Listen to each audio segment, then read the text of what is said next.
I'm impatient. We're not getting a full intro. Hello. Hello, I have pasta in my mouth because I thought we were getting the full intro. Haha, sucker.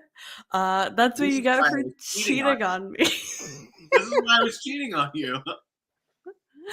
For context, we'll get to that later. I am halfway through the drink I poured to watch the episode because I kept getting distracted by the episode, which is drink 2 of the night, and I have only eaten one thing today, so they're hitting me hard.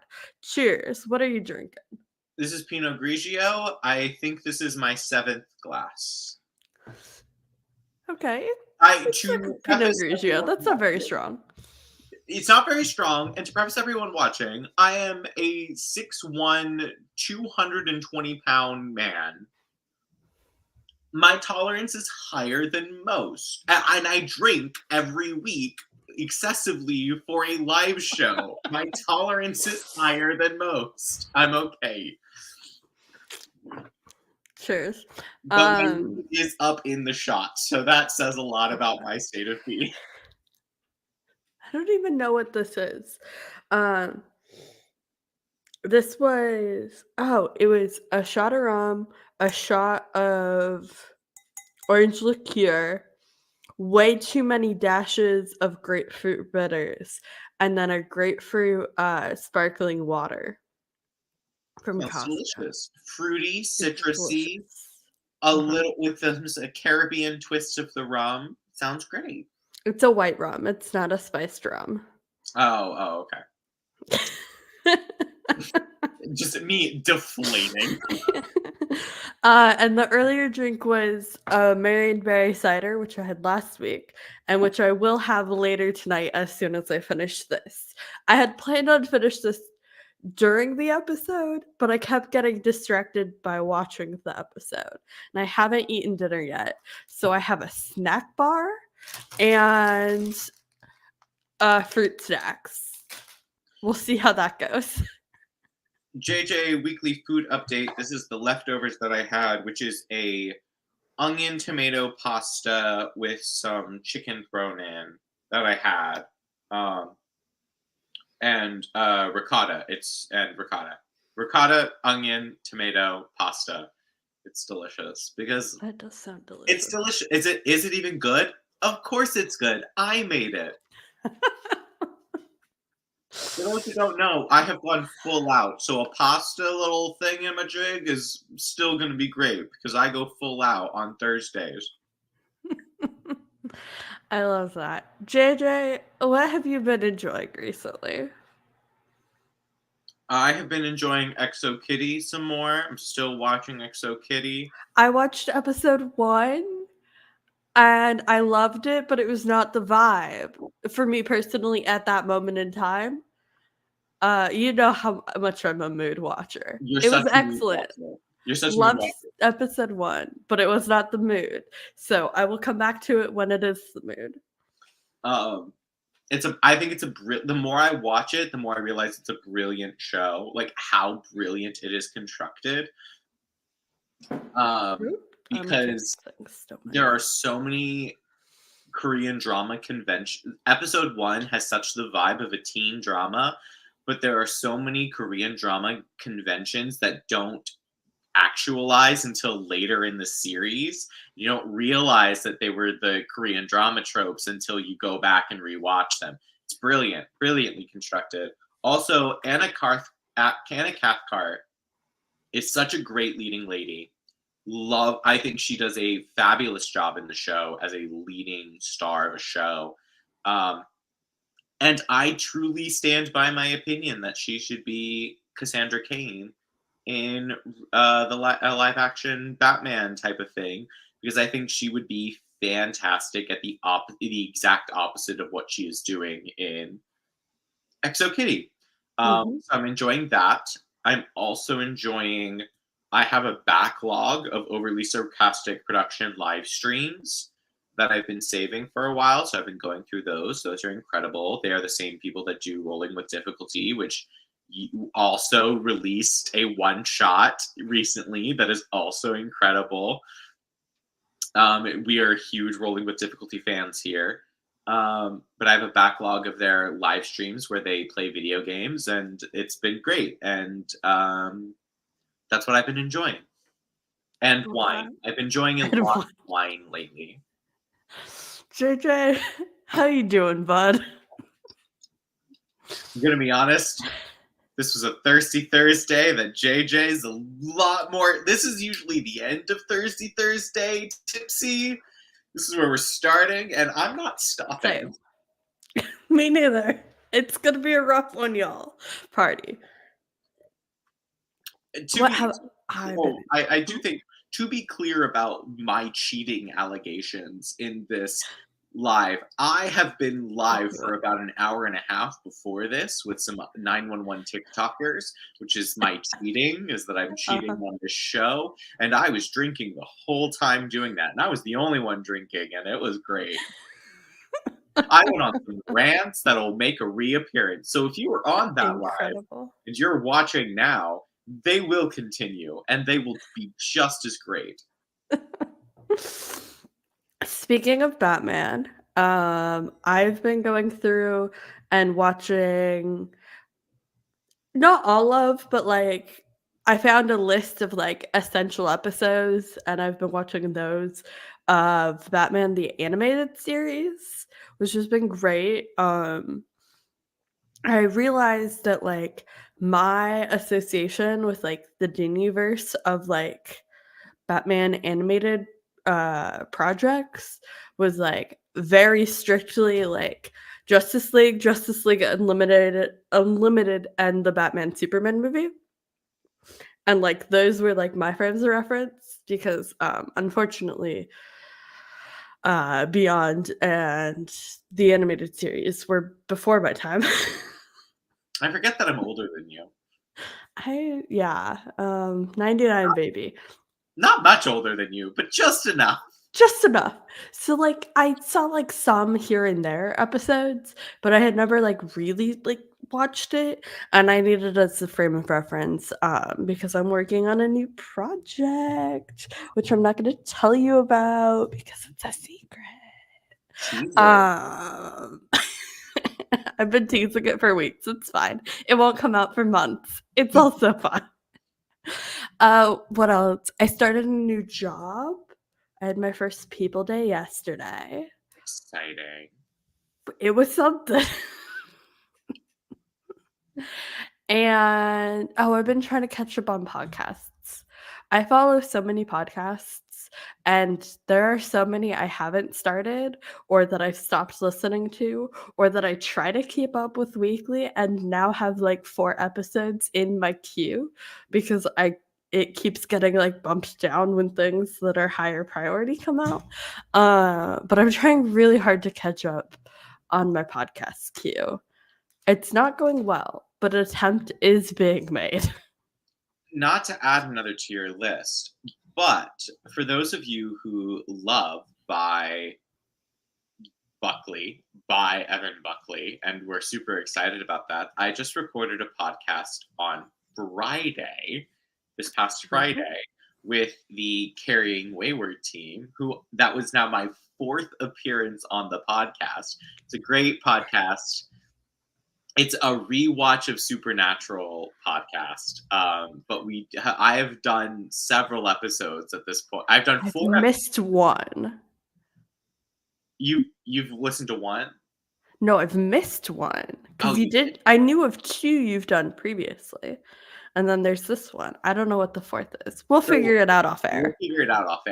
But this is my 4th appearance, which means that they really must like me because this has been going on for 2.5, almost 3 years of me continually returning to this podcast. And I'm obsessed with them, and I'm obsessed with their team, and I'm obsessed with their content. And the fact that they keep having me back is great. But we just did a full episode about 911 and by Evan Buckley, and what this means for larger representation, what this means in context of queer bait, and what this means in context of other shows that have had coded bisexual leads, such as Supernatural. and we had a great conversation. And basically the summation of that conversation is, wow, we should talk more. And it's like, well, you're not wrong. We should. And if there is ever a season 16 of Supernatural, I have been slated to come for it. So I will be there for the season 16 if it ever happens. Is that on the table? Like, is that like something people are talking about? The actors are flat out stating that, like, it's coming back, it's happening. Okay. All right.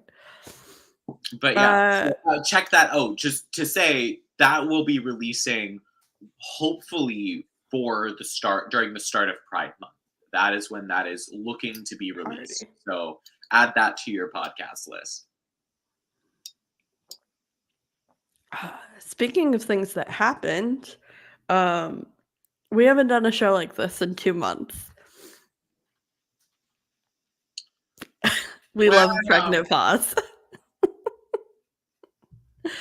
So I threw this doc together, and like usual, I filled out all the sections, and JJ has not put down anything. It's fine.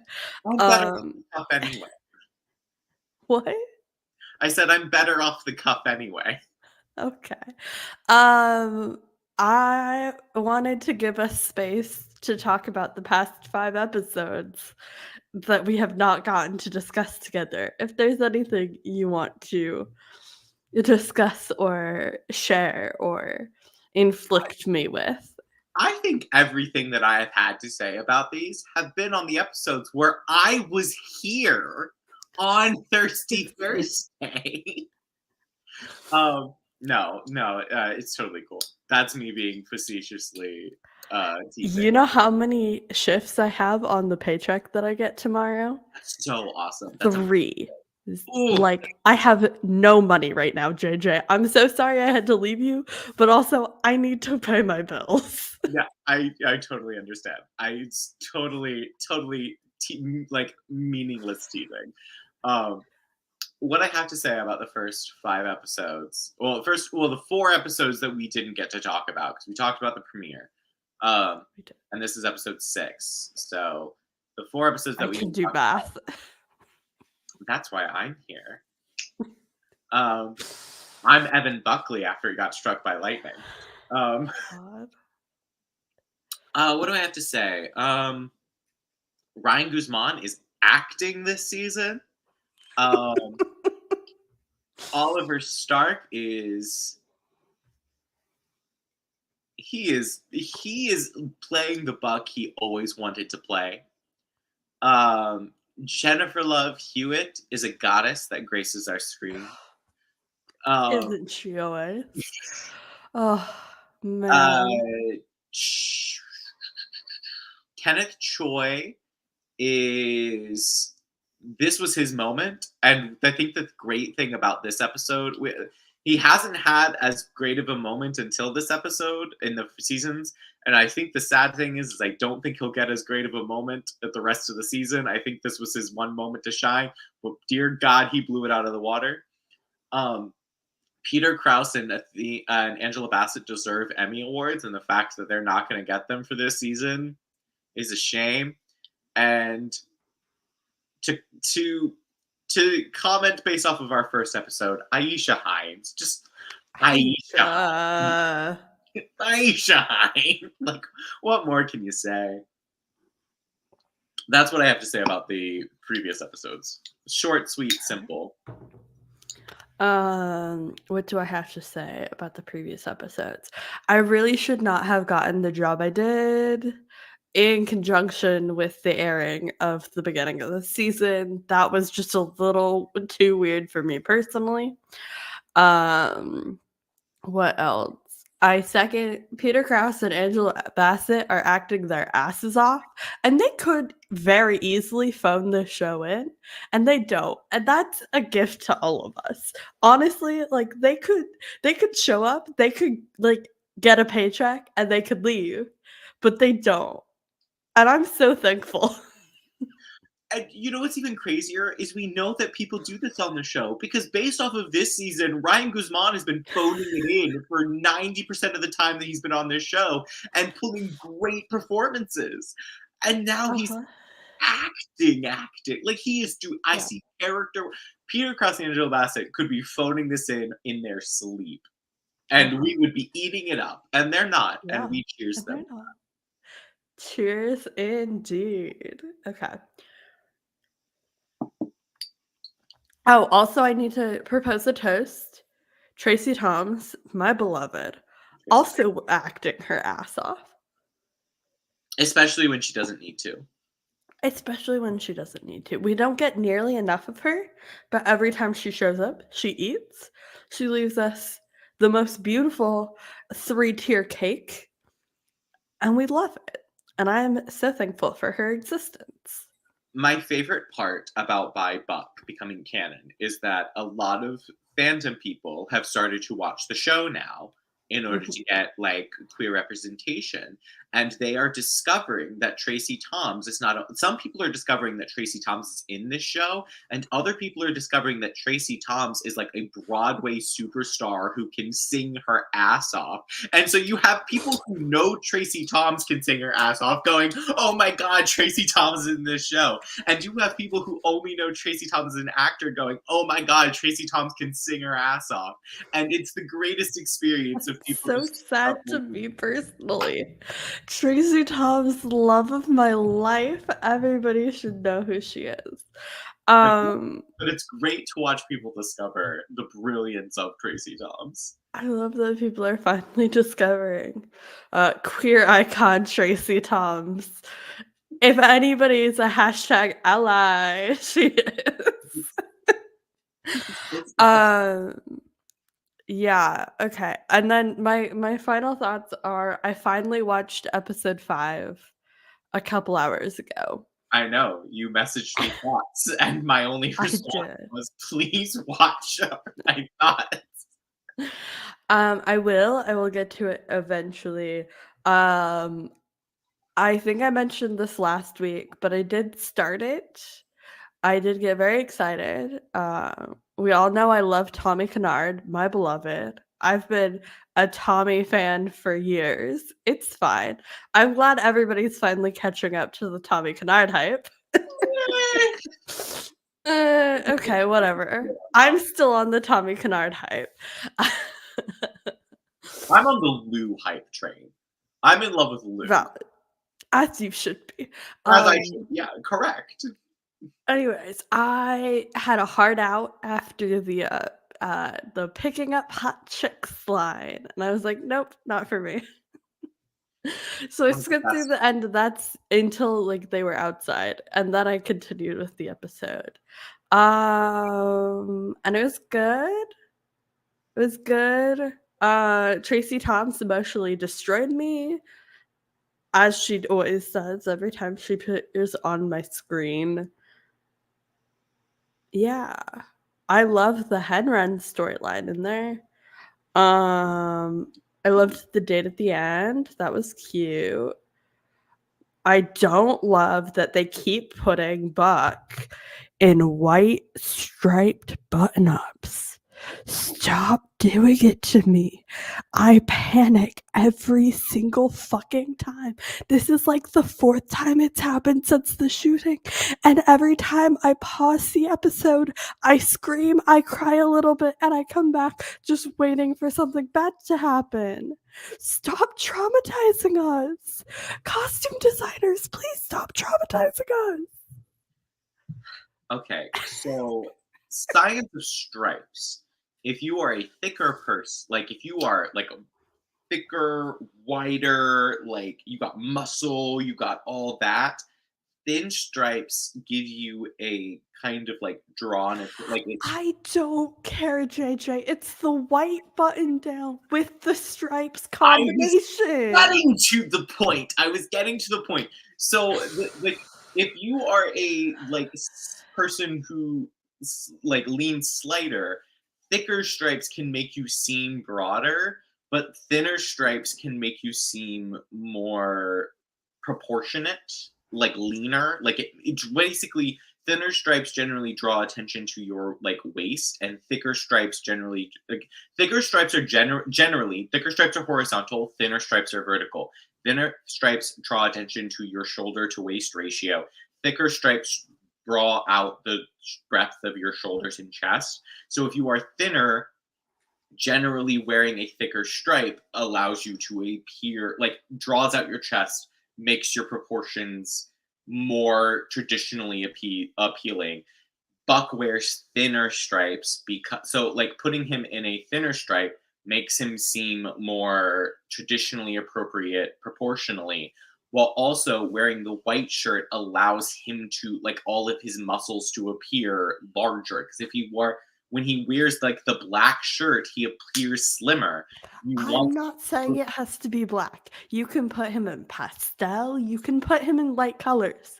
Just not the fucking cream, like, off-white that makes me think of the fucking Shooter episode. what I'm saying is that Literally anything best else. combo.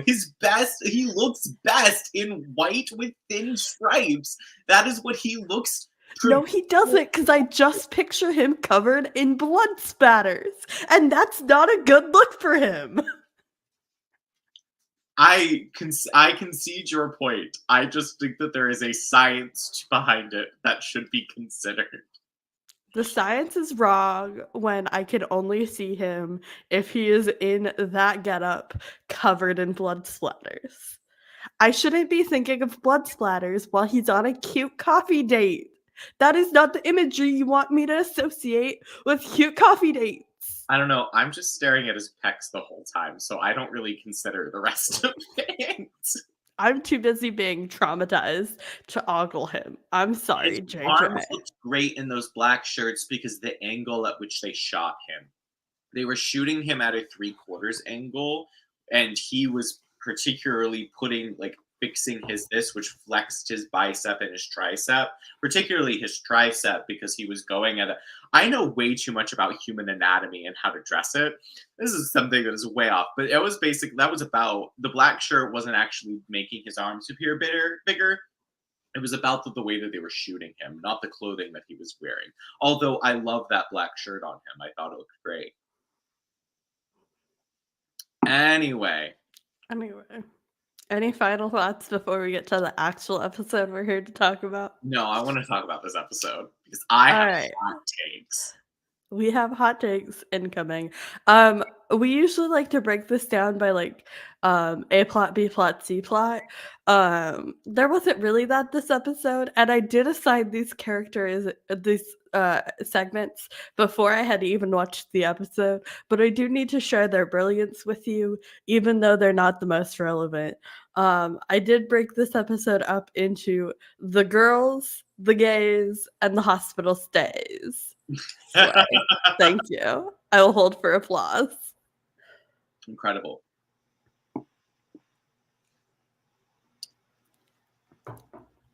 All right. I think I need to know your hot takes. My overall hot take is I did not love this episode. This is the weakest episode of the season to me. And interesting. I was very disappointed. I want to make it clear before I talk about why I didn't like this episode, or not even that I didn't like this episode. I generally thought I think the episode was fine. If I was to rate it on a scale of 1 to 10, I'd probably rate it a 6 or a 7. But when I've been having 9 out of 10 episodes the whole season, to get to a 6 or a 7 out of 10 was disappointing.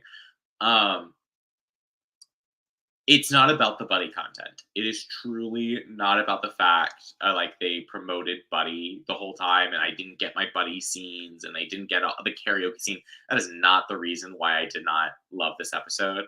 I did not love this episode because I don't think that the writing of this episode served the story that it was telling at all. I thought that it was very clunky. I thought that there were moments where we were repeating information instead of furthering the storyline. I thought that the jumping in time, which I thought would be the best way to serve this story, and I still think is the best way to serve the story, was not effective. And I think that the stakes of this episode were artificially created and did not serve the performances, which I think the performances were some of the best of the entire season. I think Kenneth Choi performance in this is like some of the best of the entire show. And I think the fact that the script did not support that level of performance and the artificiality around the stakes of this episode were highly disappointing. Oh, okay, I can keep talking. Yeah, of course. I think Jennifer Love Hewitt. I think Jennifer Love Hewitt did what Jennifer Love Hewitt does best. Like that's the thing is that Jennifer Love Hewitt is so good at drawing in an emotional response from an audience member, and I think she did that beautifully in this episode.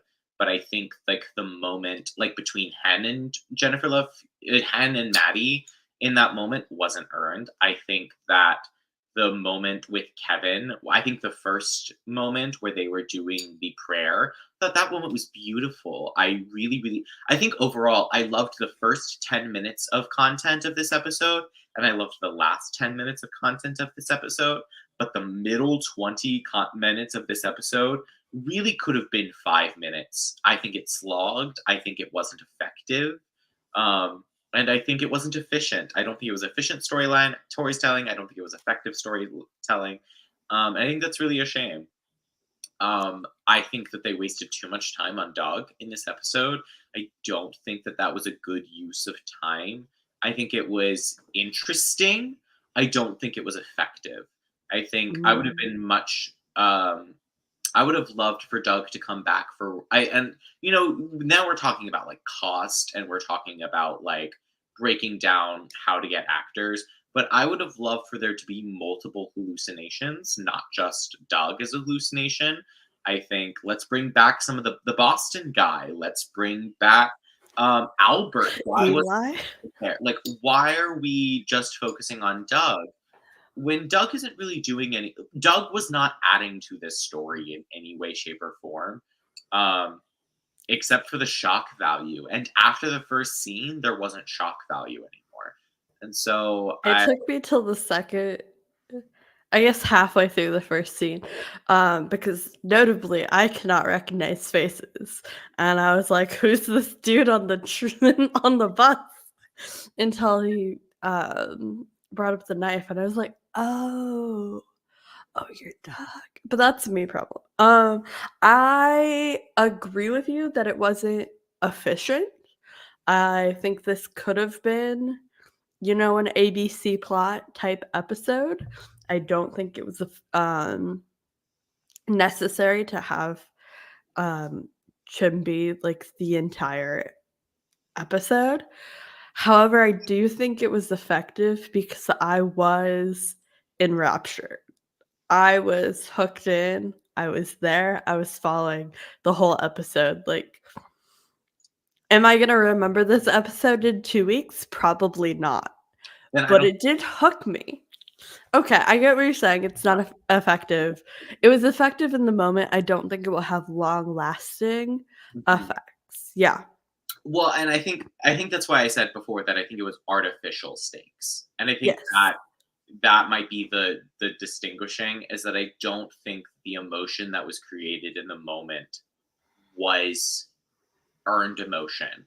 And so, of course, when we see Kevin bringing Chimney up again and being like, "You've got somewhere to be," like that's emotional. But the thing is that wasn't earned.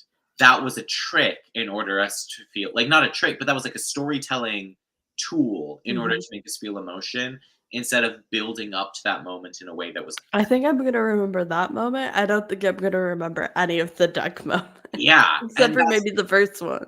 I think if we would have built up to that moment, not only would that have moment stayed and have even higher of effect, I think we would have remembered everything else before too. Like it needs to be not in an episode that has been like we have been waiting for the Madney episode for seasons. Like for seasons we've been waiting for.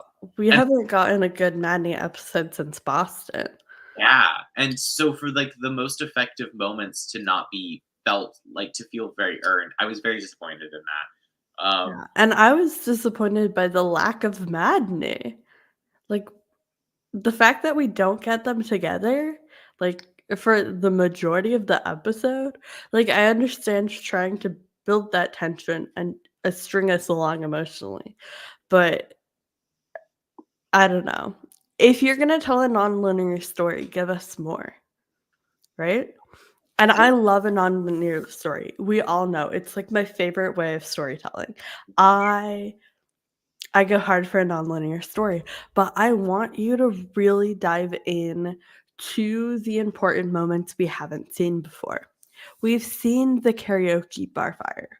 We've seen like so many of these moments. We saw the entire Doug arc play out. Give me more. Give me specifics. Give me things to latch onto that I will read 5, 10, 15 fics about and it will never leave my brain. Yeah. Right? Like, there's a reason I love Tommy Kennard so much, and it's because I've read a couple of really good fanfics with him in it, and I latched onto him. Like, there wasn't enough moments in this episode that gave us anything new, gave us anything interesting, or gave us anything to expand on or latch onto or really dive into logically. Like, there was a lot of like emotional reactions, but not a lot of like, "Oh, let me think about this moment."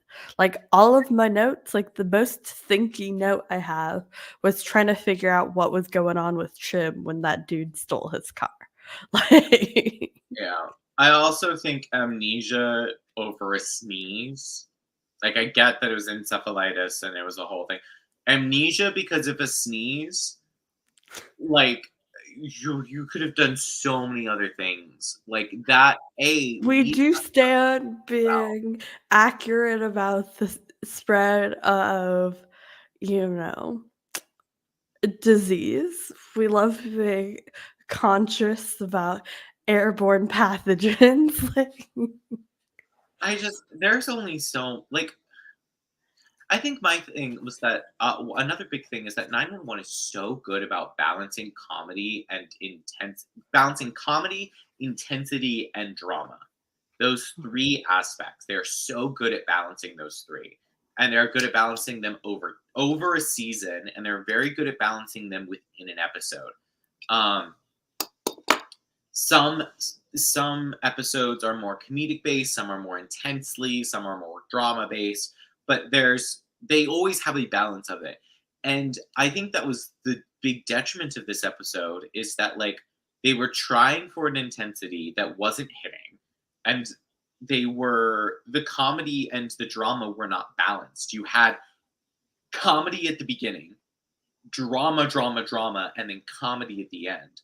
And I think that there was a better way to tell this exact story without missing a single one of these beats, because the stakes of Chimney's well-being, like, watching this episode, you're like, of course, like, Chimney is going to get saved, Chimney's going to go to the hospital, and they're going to have a low-key wedding at the end. Like, none of that is up in the air at the beginning.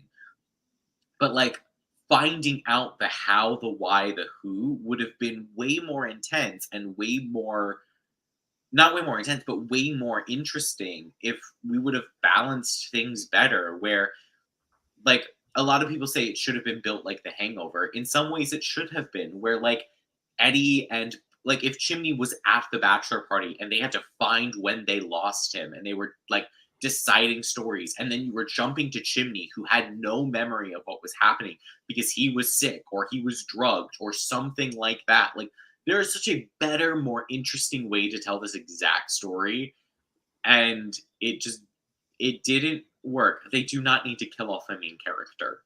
That is that's not one the thing. vibe of the show. That's not Like, the that's vibe of the not show. I yeah, will stop watching.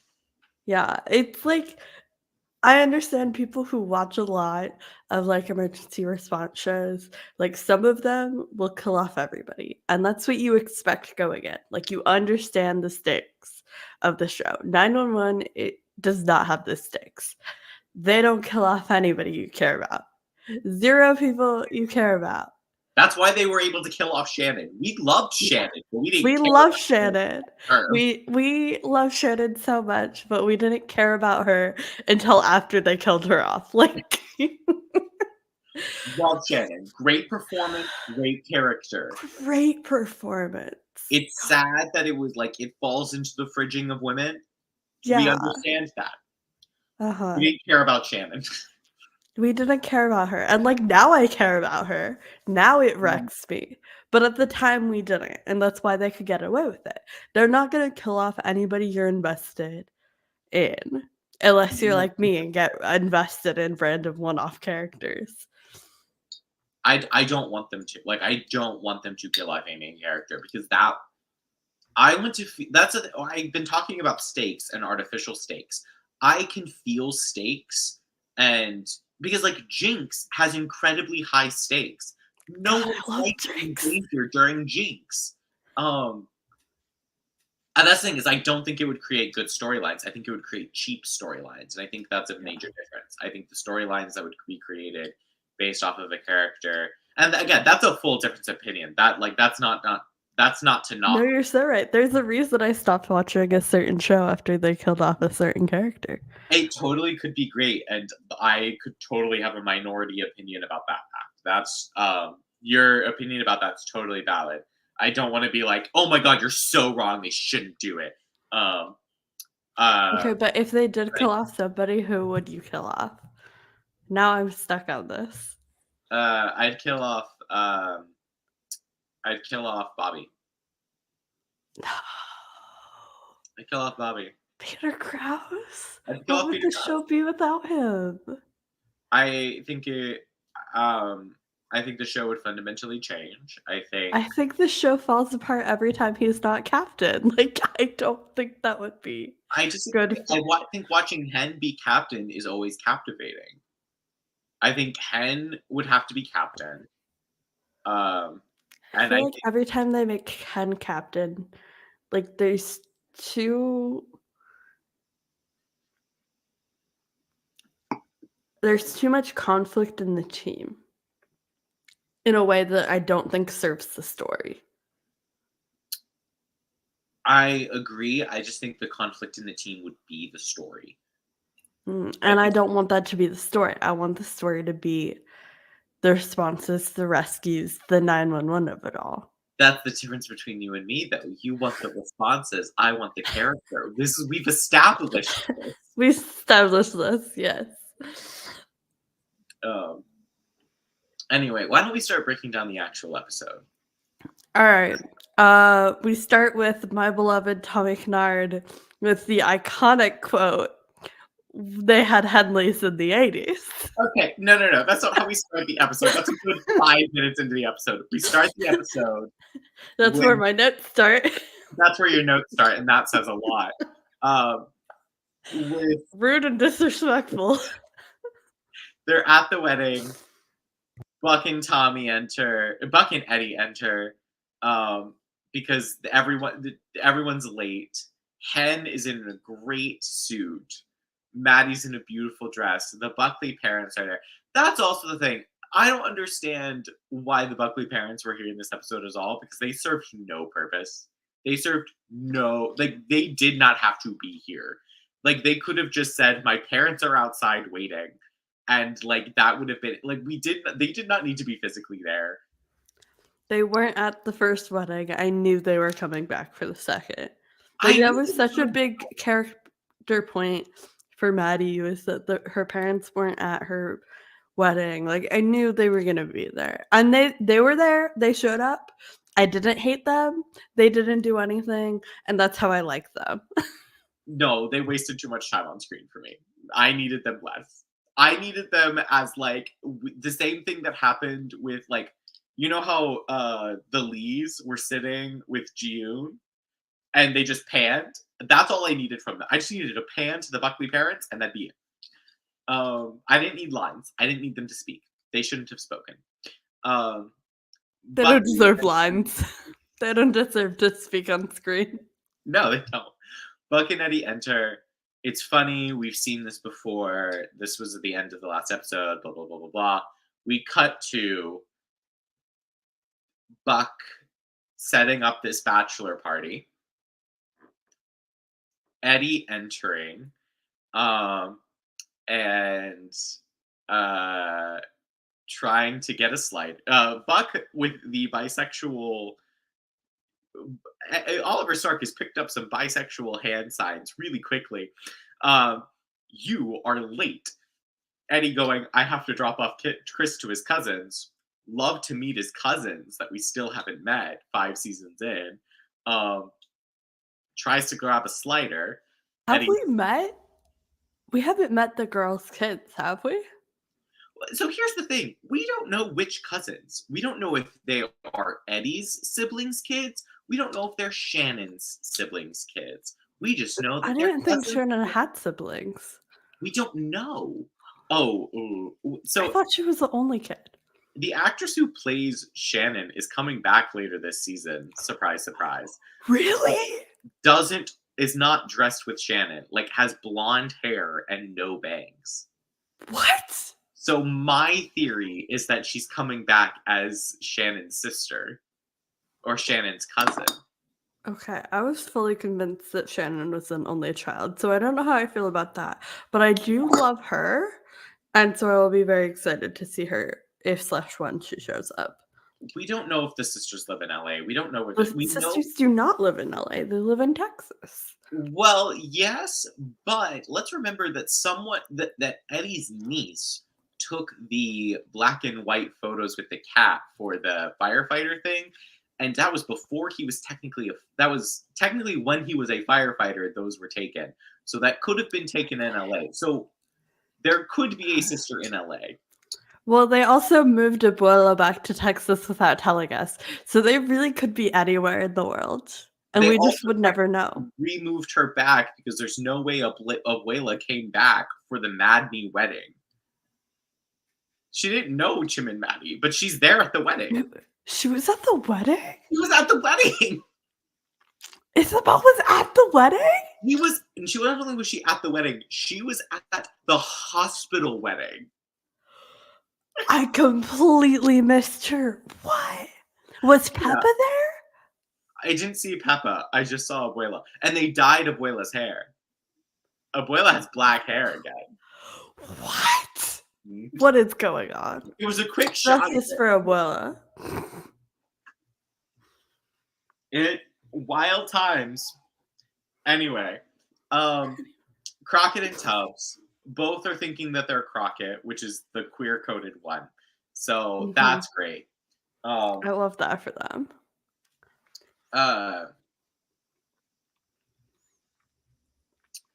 We could also. Tommy enters. Tommy is in. It says a great. But here's the thing.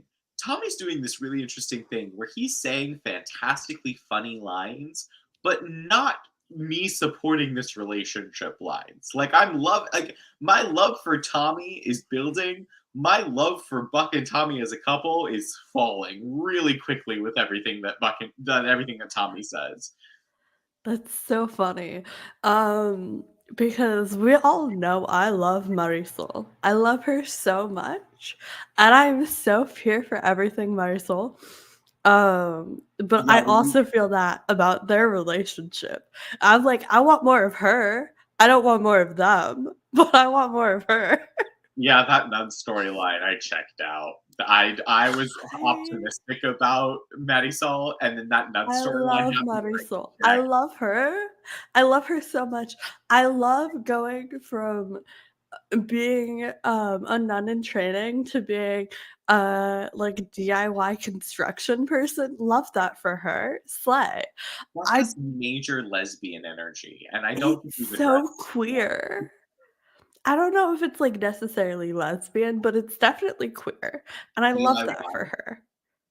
DIY building houses, Ring of Keys, Lowe's, Home Depot. Very queer. Oh, that's pure lesbian to me. Mm-mm. Well, that also could be a coastal difference because queers when I visited and I went to a couple queer bars before I came and hung out with you on your West Coast. West Coast queers are very different from East Coast queers. Yeah, you also live in the South, and things are a lot more binary there. Yes, and they are. I think that they are superficially binary, and they are lower, very gray. And I'd not to say that they're internally binary on the West Coast, but I think they're like the it's superficially more gray on the West Coast, just based off of my experience. Again, but neither of us have spent entire experiences in either. So this is based off of just the little interaction that we have. Oh. Anyway, interesting.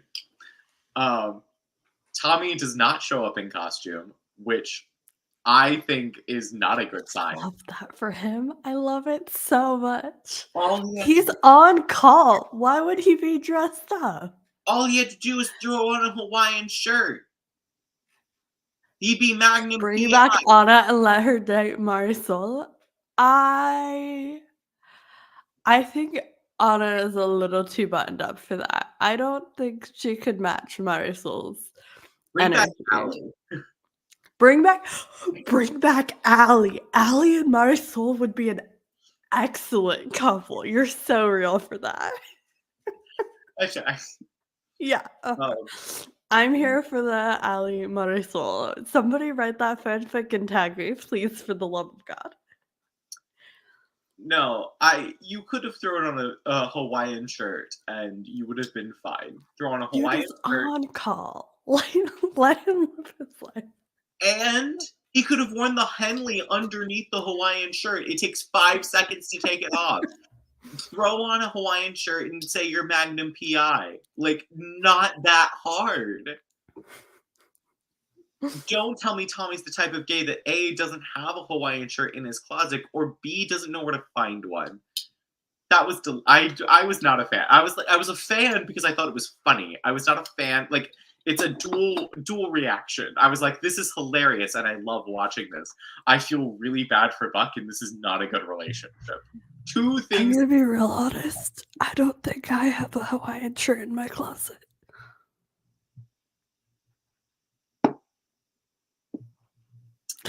Wow. I think we're just 2 very different types of gays, JJ. You're Pacific Northeast. You're a whole Northeast. As Pacific. I said Pacific, to be fair. You just say Pacific. Pacific Northwest. Mm-hmm. So we are The show takes place in California, which is on. That's right, the West Coast. Yeah, but it's not the Pacific Northwest. Not to say it's not. South. Well, we are. That may be the thing, is that we are identifying 2 different things that are happening, and neither of them are technically the truth of what's happening. You're so real for that. All right, cheers. Cheers. This is why it's fun. This is why Thursday is great. It's because we are watching 2 completely different shows. We really are. Okay, and then Aisha Hines shows up and steals a slider. And I'm gonna be real honest. I really wanted one of those sliders. I broke down and couldn't find anything in my house that felt edible the other day, and I ordered a Hawaiian and I got a Kahlua pork slider, and it was delicious. And this episode made me want sliders so badly. I hope they were yummy.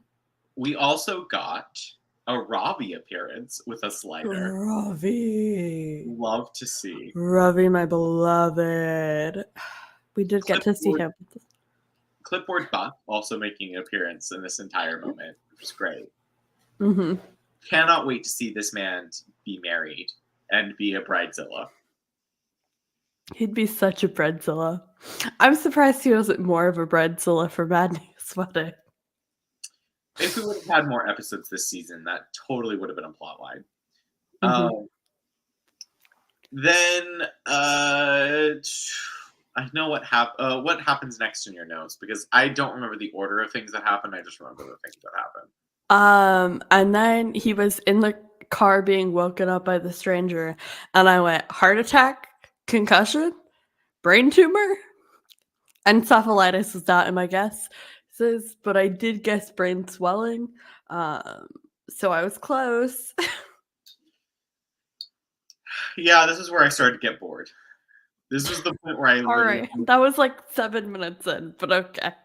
Yeah, no, that's why this episode was a drag. That's when I started to get bored. Well, right after the car theft was the Kevin scene you loved. Yes, I loved that scene. I thought it was delightful. I loved that they are remembering the fact that that Chimney is Korean, and I love that they are bringing in those traditions. And I also love the fact that they had a conversation about tradition. Like, it was very short, but it was just like traditions are important. And like, I love every time the Lees show up. They're yeah, great. it was great. It was fantastic. I thought the remembering of Kevin was incredible. I thought that was really important. And I love the fact that this season overall has been, let's bring back the important moments. Like, that is a highlight of this season. And it did really make the "You invited me" line later hit very hard for me. So Yeah. for me, that, like, moment with Kevin at the end was earned because we had this. I think it could have been written better. Yeah, the That poor one writing. line Yeah. hit me. That poor writing made it not hit for me. Like, that was the thing. It's I sat there and I was like, this should hit. And that was my problem. Is I was sitting there going, this should work, and it doesn't. And it's because I it's was a drink and a half in by then. And for the record, I am 5'4" and a quarter. we have very different reactions to alcohol. We also have very different reactions to shows. We watch them very differently. We do. Um, That's why talking about them's so fun. exactly. This is why we're having Cheers. we're literally sitting here going like, I hated this, I loved this, I loved this, I hated this, and we're like, this is great. This is great.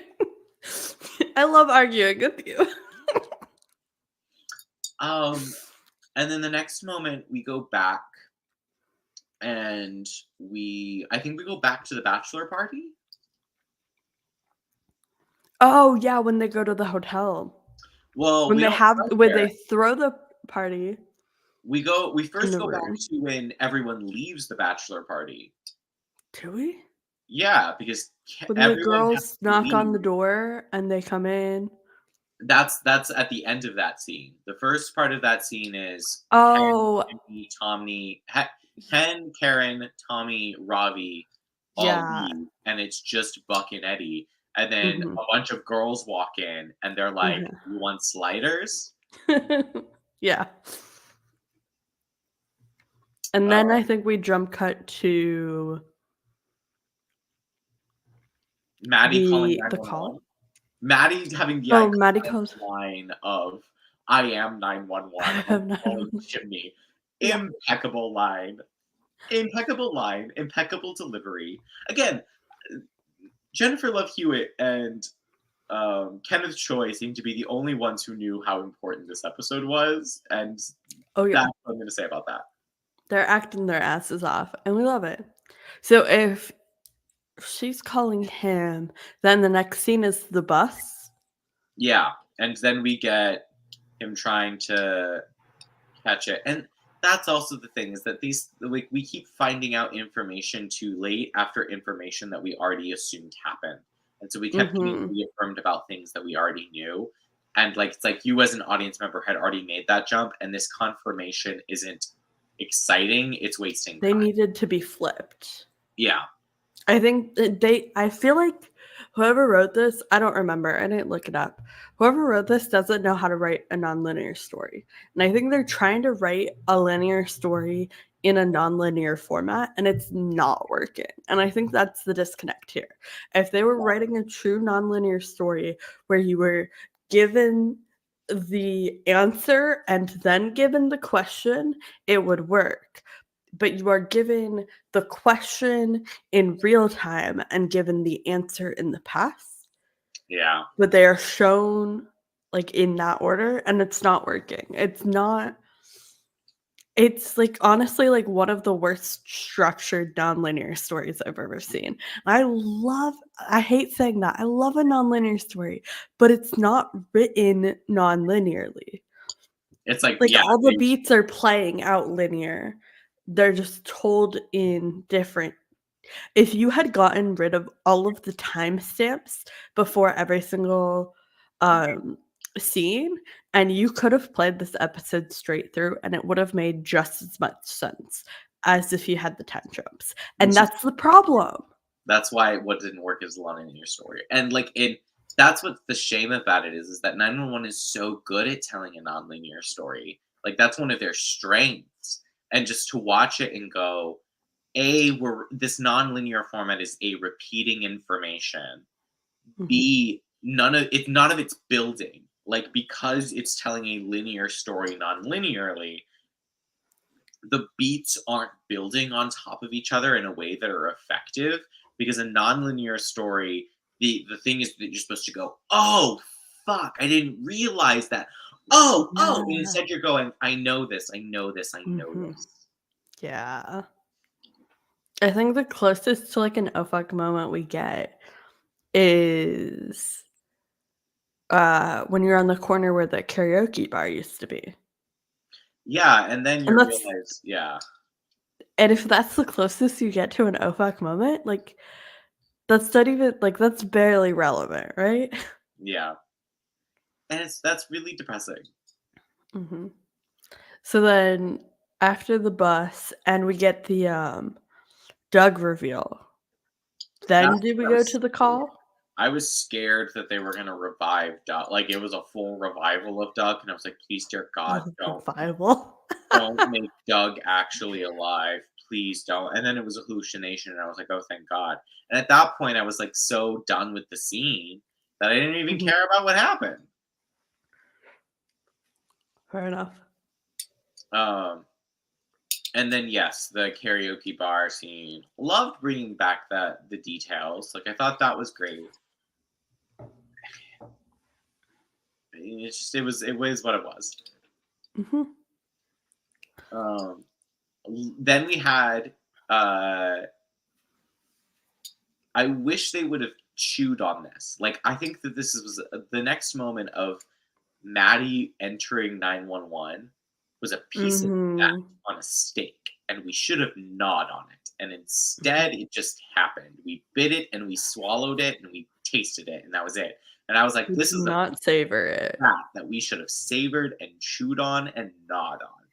Her entrance should have been way more of a deal of her in this wedding dress, and it was like 75% of where it would should have been, Yeah. because everyone was doing great and it was just edited poorly. Yeah, I think that was on the edit there. I think Uh, everything they had all of the pieces there, it just wasn't given a moment to breathe. yeah.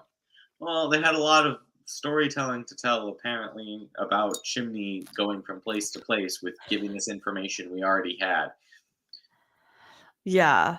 Yeah, I feel like they breathed too long on certain pieces, Yeah. especially this whole second Doug monologue. Like, we did not need that, but we'll I get couldn't there. even tell you what it was about. Couldn't tell you what he said. Um, it was something about Maddie and their relationship.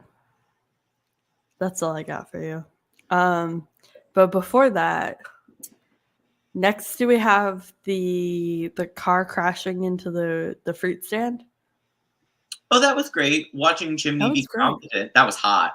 I love watching Chimney be competent. Yeah. I We all are well aware of my competency kink on this show. It is well You documented. were for the longest time. I'm glad you've accepted that. There's no point to fight. I have so many glasses of wine deep. There's no point of fighting it anymore. I have a competency kink. I like watching people. I like dealing with people that are good at what they do. Sue me. I Watching will sue you. Watching Chimney be competent was both great television and also Mhm. very hot. Two things can be true at the same time. Yeah, I think that scene was great. No notes. Um, I compli I have complicated feelings about amnesia storylines.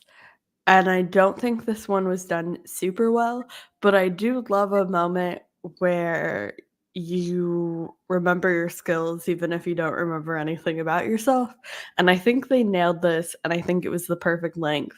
And like the setup and the afterwards of the scene weren't great, but the scene itself, I think I was like so dialed in. I was here for it. I was like, ah, you've got me. Like I'm here.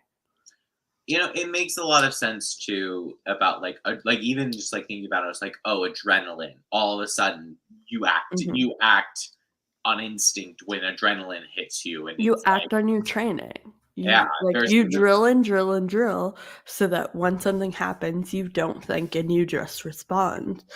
And that was perfectly illustrated here. yeah, and even Athena's line of he's still Chimney, he's still Mhm. this guy who's been doing this for a long time at this point, and is very good at his job. What, like 20 years? Is that what they said? Something like that. Jesus Christ. Um, I think that was beautiful. I thought that was a great scene. Um, we've got Buck and Eddie in green and blue again. So green, blue, fruiters, everyone. It always comes back, and I know it won't pay off, but it hurts every time. We'll get to why it should pay off, because let's be real, Buck and Tommy's relationship is no better than Buck's relationship with any other woman on this show. The only reason why we're entertaining it is because of Buck's bisexuality. Anyway, that's another hot take that I have. We'll That get is there. a hot take. I don't know if I agree with that. I'll explain my points, and I think that they're good. Okay. Okay. I believe that you think they're good points. I don't think you have bad takes. I think that we come to very different conclusions from textual evidence, and that your hot takes are built upon your perception. And I am fully admitting that my perception is also very biased.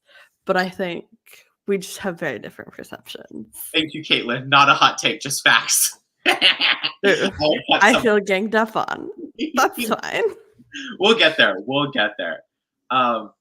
So after that moment,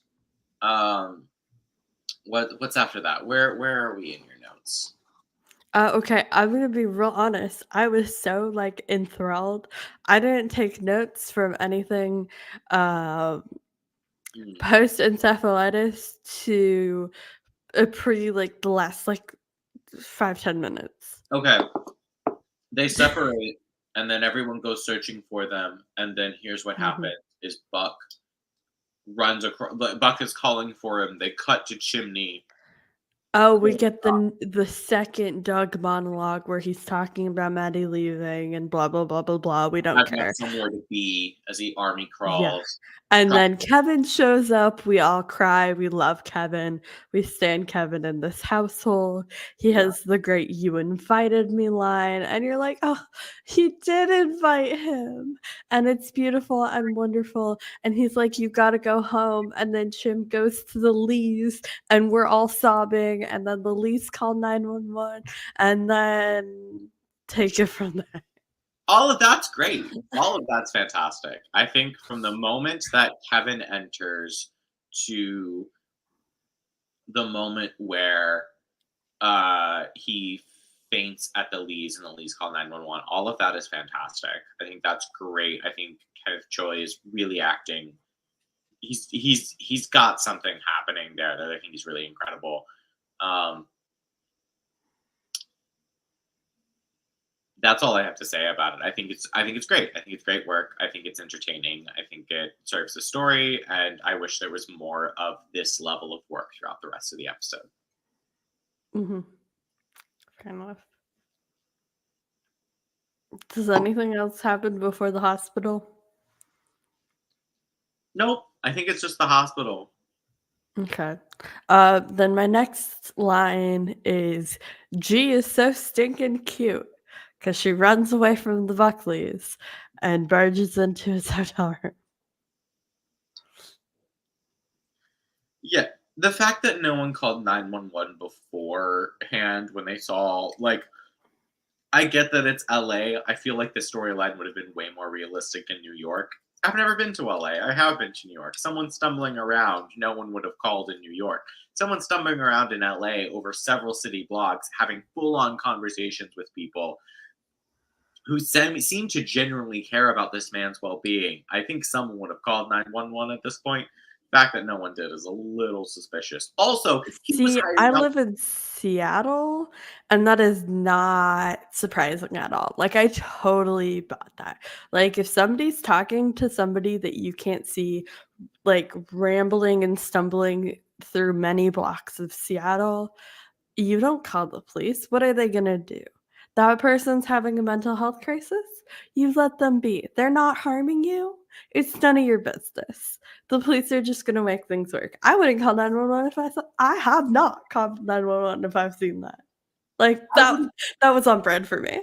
I would have bought that until he camped out in a restaurant.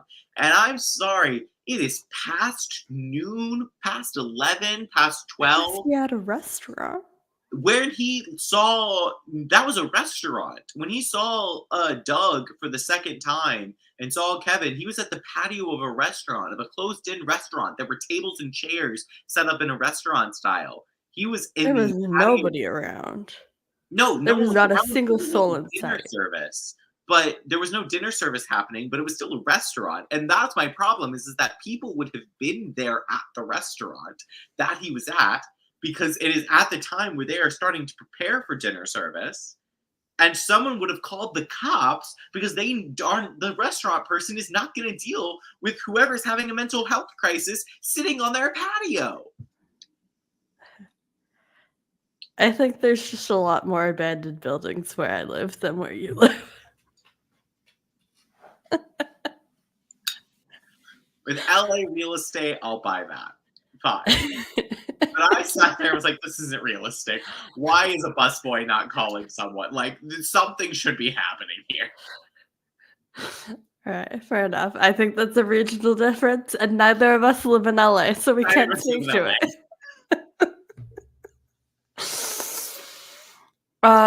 Um,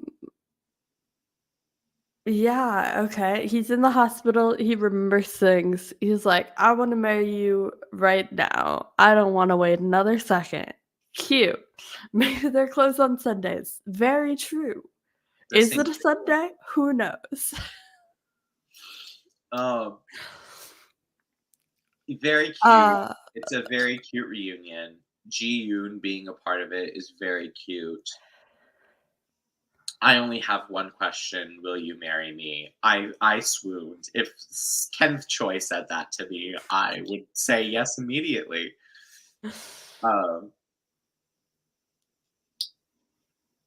They have the wedding. The fact that Maddie's dad walked her down the aisle, ick. I didn't even notice that because I was so distracted the whole time by the "It's a Girl" balloon that G was carrying down the aisle. I did not even notice who Brilliant. Maddie was walking down the aisle with because my eyes were locked on that balloon. It's like, that balloon is sticking in my brain forever. The balloon was brilliant.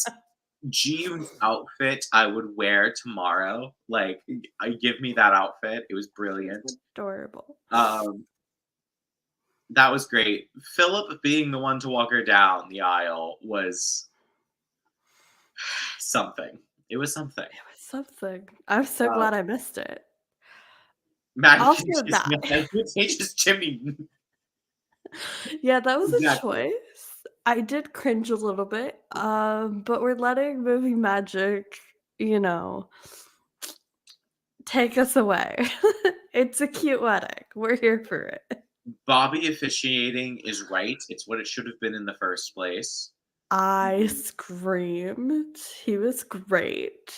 And then my next note is just ... HAWT. And that was one Tommy Kennard strolling in, covered in ash, smacking a kiss. I think the kiss was hot. The thing that immediately turned me off is that you could hear the sound of what that kiss was if you were a hearing person who I was gonna say, that sucks for you, bucko. it was it was not a good kiss. That was the thing is I It was listened to bad, that kiss and audio design kiss. that wasn't a good kiss. That was you eating the face of another person. That wasn't a kiss. And Hate so that for you. if you turn off the sound, if you were a hearing person and you turn off the sound, that's a hot kiss. And I was like, oh yes, this is great. But I immediately went, oh, and that was bad because the lead up to that kiss was great. Mm-hmm. Well, no, not the lead up in the episode, but the lead up in that one moment was like, oh yeah, this is cute. Buck's gonna go in and like make out with him, and that's great, and I'm excited for it. And then I heard the sound, and I was like, oh. Hashtag deaf win. Yeah, I did not hear that at all. Did not even great. clock. Yeah. Yeah. Hate that for you. Love that for me. Because I got to just purely enjoy it. Yeah, that was an immediate turnoff. An immediate like. It became he was eating his face, not they were making out passionately. Gross. And like that is such a strong distinction. Mm-hmm. And that's what I was like, oof. These are two people who have great lips and are very attractive. This should not be the situation that I'm in right now watching this. And it was, and I was very disappointed. Though I loved Buck walking in with just soot covering his lower half of his face. Oh, we get that. Because before Buck walks in with soot covering the bottom half of his face, we got a shot of Gavin, and I screamed. Not enough Christopher content this season, and I personally am very disappointed. We've got a lot of Christopher mentions, but not enough Christopher appearances. And I understand, like, contract, shooting with kids, it's tough, it's difficult. I understand that. However, I need more of Kevin McHugh in my life because he is iconic. And I love him dearly. Agreed. And then we have Buck entering with the soot, and everyone. And Hen immediately goes, "Oop!" And I. There was Hen my note just says, time. Not yet. We get a whole like 2 or 3 clips before we get the comment. He walks in. We get a dramatic side eye. We get a couple more shots of people enjoying, and then we go back to Hedren, my beloved. And Hen was like, "It's about game time." She knows what she was doing. We love that for her. It was incredible. How long she has to wait for Eddie. It's been years for Buck, and she's also got to wait for Eddie to come out. Yeah. And Eddie is way better at repressing his feelings than Buck. Buck was just oblivious. Mr. I'm an ally. Oh, that's another thing we didn't talk about. Is in the previous episode, the conversation with Madney being like, well, you're a little bit more than that now. That was great. Here's what I think about the homophobic Buckley parents moment. I don't think the actors were intentionally thinking, oh my gosh, my son made out with a man, like homophobic reaction. I don't think the actors were doing that. I think that the filming of it made it look homophobic. And I think every single person who has been in that situation in their life is hypersensitive to older, like boomer people having a reaction that is similar in real life. And I think it read very homophobic. I don't think that the actors were intentionally playing that as homophobic. I think they were intentionally playing it as surprise. And I think it read very homophobic. I feel like we did not need any more big of a deal than we got. We got the queers with the knowing looks. And that is exactly what I needed, and nothing more. I would have loved a Bobby smile. I would have lived for just a Bobby, like just Bobby smiling. If that was all that we got, would have been great. I didn't need anything more from Bobby. Just a knowing smile. Yeah, I don't know. I just, especially when we're talking about queer stories, like, especially this season with, and I think this gets into more the meta narrative than the actual story narrative here. But with this season being the one where everybody's like, now it's the gay firefighter show because the man is now openly queer. That puts a bad taste in my mouth because it's been gay. Henren has been there since day one, right? Like, it has been queer. We have had openly queer characters the entire show. And so all the acknowledgement I needed was from the fellow queers being like, I see you. I see this moment. Like, that's all I needed. I didn't need, Peter Krause, like, with a knowing smile. Like, because that would be serving a different audience, in my opinion. And it wasn't, like, the reaction I needed in that moment. Oh, I just wanted Bobby as like his father. Like that's the thing is that we got we got Buck's dad and mom reacting, and I didn't need to see that. But I like the idea of his father figure, like not even just a knowing smile, just being happy for him.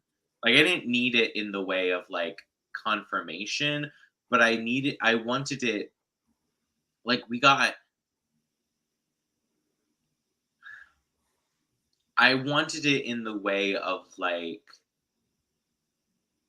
Buck and Bobby, Bobby, who has been so influential to Buck's storyline and his life outside of his queerness, just as a fully fledged character, watching him settle into it in a way, having not so I say knowing smile, but not in like knowing of like, oh, he's been queer the whole time, but of like knowing that Buck has taken a big step on his journey that Bobby has been significantly a part of, that his parents have not been.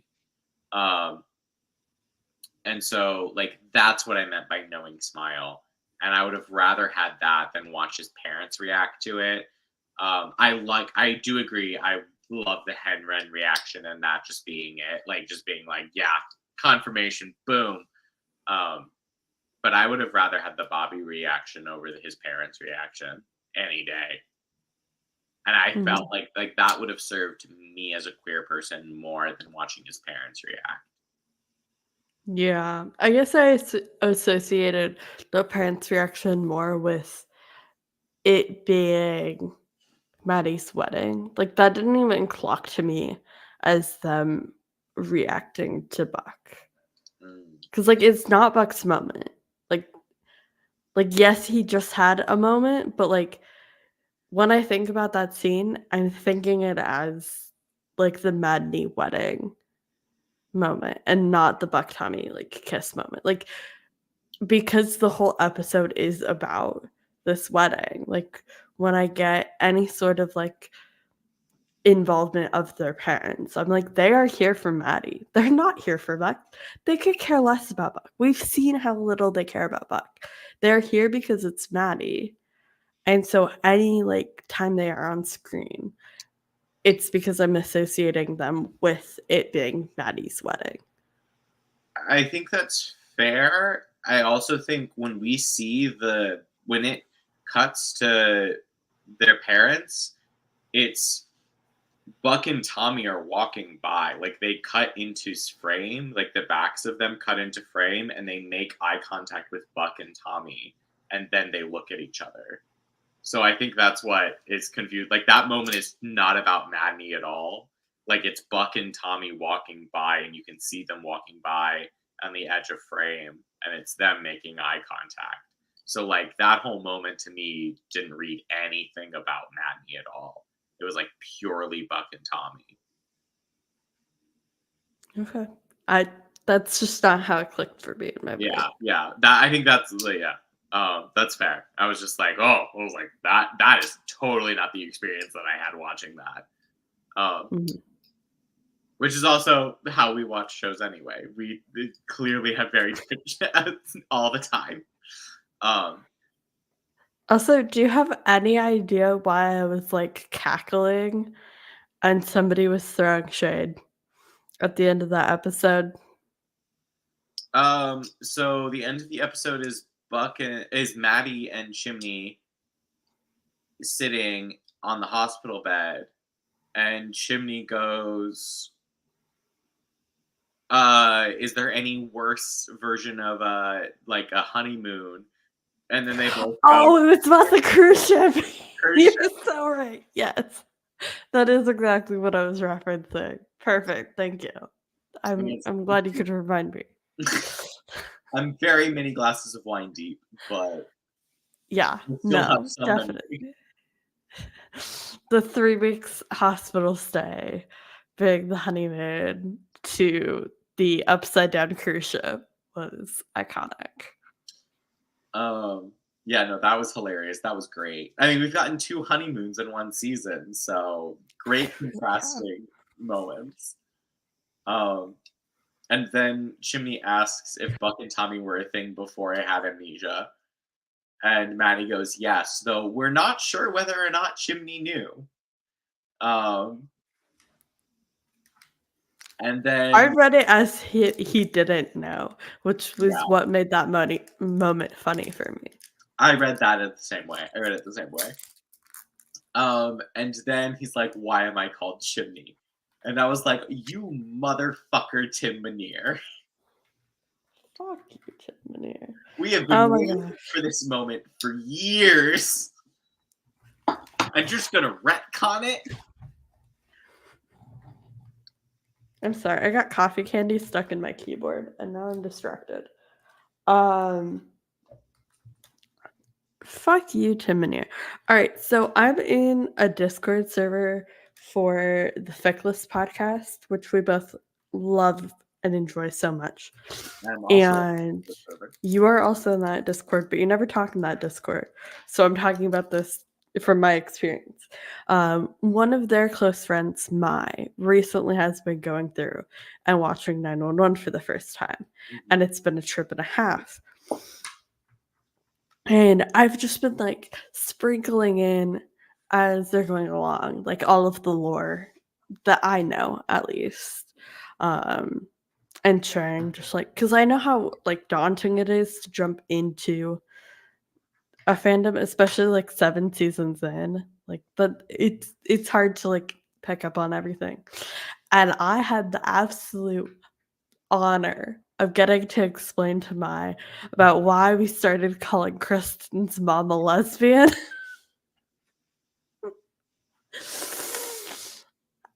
And that was just like a highlight of my life. Oh my gosh. Poor Kristen. Poor Kristen. You really made some choices.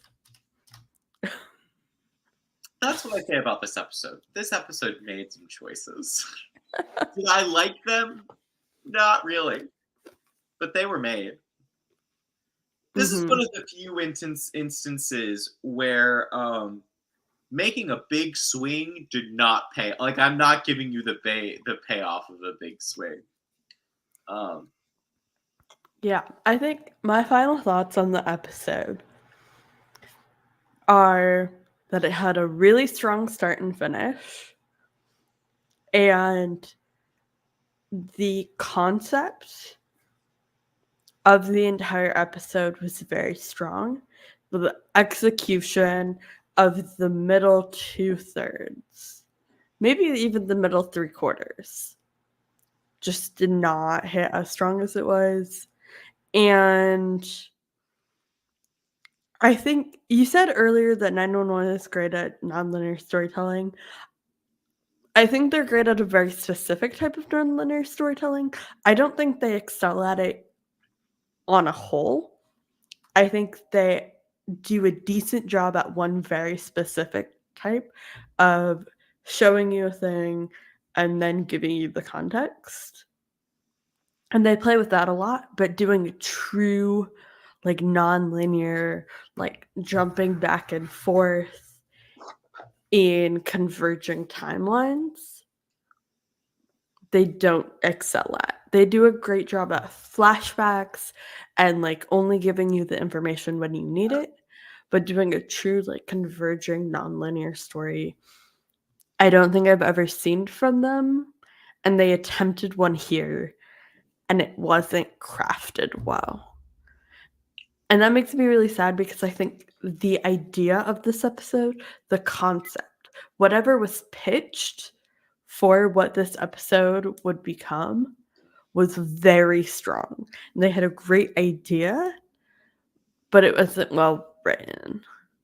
Yeah. And so overall, I'm still pretty high on the concept, but we'll see how we feel about where it leads to in the future, if it leads anywhere. I think something really interesting about this episode is the first cut of this episode was like 120 minutes or an hour and 20 minutes or something. And so yeah, that makes sense. Cut it down to 42 minutes.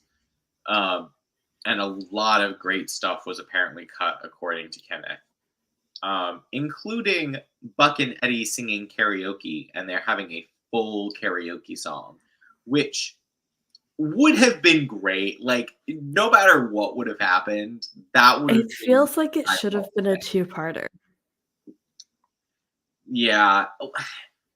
I say yes, but I still think that there was a way to tell this story in one episode that was more effective, because so much of the time spent on the episode was spent repeating information. I think you could have done it in one episode. I think with the way I think they could have theoretically done a very tight one episode. Yeah. That's not what they had. What they had was an good 2 episodes that they combined into one. That they combined into one, and they lost what made the script good. I agree with that. I think that's a really, really smart point. Yeah. Because I think if they had a different script, they could have made a really strong one episode. Yeah. But with what they had, it was never gonna work. It wasn't structured to be a tight, 40 minutes. Yeah. Well, so far they hit 5 out of 6 bangers. And so one kind of, 5 home runs and then a 2 baser. I don't know baseball terms. I don't know sports terms. Okay, so I had to look this up on IMDb because I was looking at Serialized, which I really need you to get on Serialized because I love stalking people's TV habits. It's very fun for me. I'm on Serialized. I just haven't posted it. I You don't post anything. You don't track anything. But yeah, so on Serialized, the highest rated episode is episode 4 of this season. Yeah, because that was Bucks coming out. Yes. That's not surprising. With the exception of episode 6 is a 5.0 currently. Yeah, I think so. That's the thing, is that I think that this episode, again, I say artificial stakes. I think this episode is going to be incredibly well received out the gate. I think when we look back at it in a year time, no one's going to be talking about this episode. But then I went to IMDb because that's obviously much more used, much wider sample. And the highest rated episode is episode 3 with an 8.3 out of 10. And then episode 2 is an 8.2. Episode 1 is a 7.9. That's pretty typical for opening season arc. They're usually around a 7.9. And episode 5 and 6 are tied at 7.7. And episode 4 is the lowest with a 7.4. Yeah, well, also IMDb has the most broad spectrum audience response, and people were upset about the queerness, so I'm not surprised about that. But also, I just thought it was interesting that Capsized episode 3 got the highest rating out of what we've seen so far. I'm not fully surprised. I have interesting thoughts about the opening 3 episodes. I don't know. I'm okay with. I think a lot of people weren't okay with the fact that it's 3. I think a lot of people think it should have only been 2 episodes, based off of what I've been hearing. I think that it was 3 and should have been 3 and was 3 for a reason, which is apparently a hot take. But Interesting. Because excluding season 1, all but season 6 was a nominally, it doesn't count. But season 4 was the only one where we only got a 2-episode opening arc. The rest have all been 3 episodes. And 4 was the COVID season. a lot of people think that season 6, season 7, the cruise ship should have only been 2 episodes. Interesting. I think it was a good solid 3. I don't think it's the strongest opening we've ever had, but I don't think anything's going to top the tsunami ever. I'm very interested to see what the reviews say when we wake up in the morning, or when all the reviews really start to hit for this episode on IMDb, because there's like a initial and then there's the next morning reviews. I'm very interested to see what they say. Yeah, well, most of them are probably currently the people who had screeners for this episode. Yeah, which were already mixed. Like a lot of people, some people were very positive about this episode, and some people were like, this is not, well, because I think that's also interesting is because you haven't been in the fandom space or in about. I have not. I have so many fics in my inbox waiting to be read. You have no idea. Not just fics, but just interacting with the show in general. What they had been promoting is not the episode that we got. The episode that they've been promoting was incredibly Buck and Eddie heavy. Well, of course, that's what they're going to promote. That's what's going to get people to watch. Yeah, the thing is that there's entire scenes inside the promo that they cut that just didn't make the episode, and at that point, it's just like it's kind of that didn't hit, and of course, also the vibe of the episode that they were selling. That's my big thing, is that to me, I wasn't expecting Buck and Eddie to make up most of the episode, but I was expecting the vibe of the episode to be both of the extremes, which is something that like I said earlier, that I think they do very well, and instead it wasn't. It was just extreme, intense drama and stuff that wasn't earned. Yeah. At this point, I'm not surprised whenever the previews have drastically different storylines than what we get in the episodes. You remember that one time where they completely scrapped an entire episode the week before it happened? Ghost stories. And so, like, that's why that was also the thing, is that there was a break between Ghost Stories and the episode before. And so, like, the trailer for Ghost Stories, when it first dropped, and then there was like a 2 or 3 week break, and then we got Ghost Stories, that kind of makes, like, and I wasn't going to hold it plural against them. They were dropping promos with scenes of Buck and Eddie that got totally cut on Tuesday. So, like, that's where I'm like, really, that wasn't the vibe of the episode that you were dropping. And it wasn't reading as a bait and switch.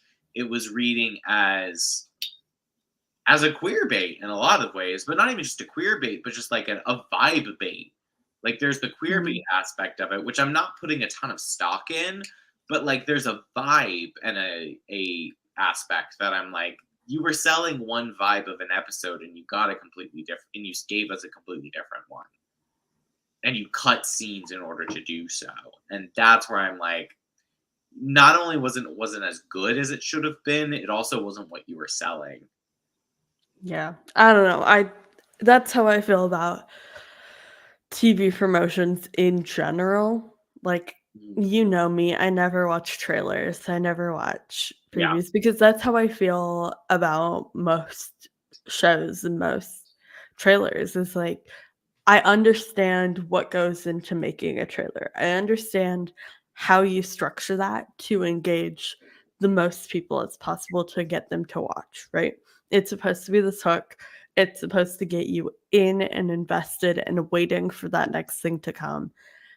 And most of the time, it's not going to come because that's how you keep people engaged through a whole like 50 minutes or whatever. And so, like, I don't put much stock into trailers and promos and previews in general. So I understand that for people who are invested in those things, who do analyze every detail, how that can be disappointed. But I don't know. It's a whole part of like media advertising. It's like is Well, I think that's the thing. selling a different vibe than what you get.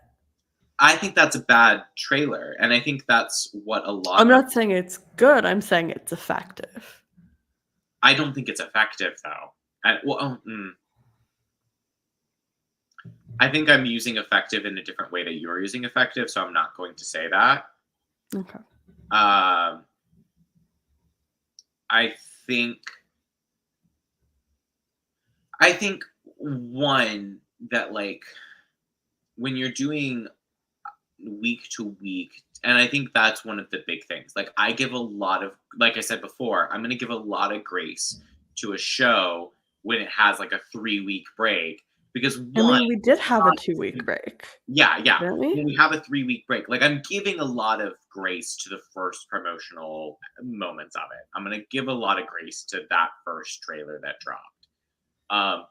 Because that isn't the final episode had not been created at that point. Like they had not finished editing that together. There was a certain amount of scenes that were given to a media team in order to edit into a trailer. Like there's a lot of things that I think are that have to be taken in consideration. But when I think we talk about network television, and movies, and I think nowadays, I think shows and movies that are end up being effective. I'm going to leave this point for another time. I'm going to leave this point where until I can convey it in a way that I think is effective to the conversation that we're having right now. And I don't think what I'm about to say is going to be effective, is going to be delivered in the way that I want it to. So I'm going to put a pin in that conversation. And then we can move on to another aspect of this episode. Yeah, I think the disconnect here is what are the goals of the people involved in the decision-making process, and are those goals being met?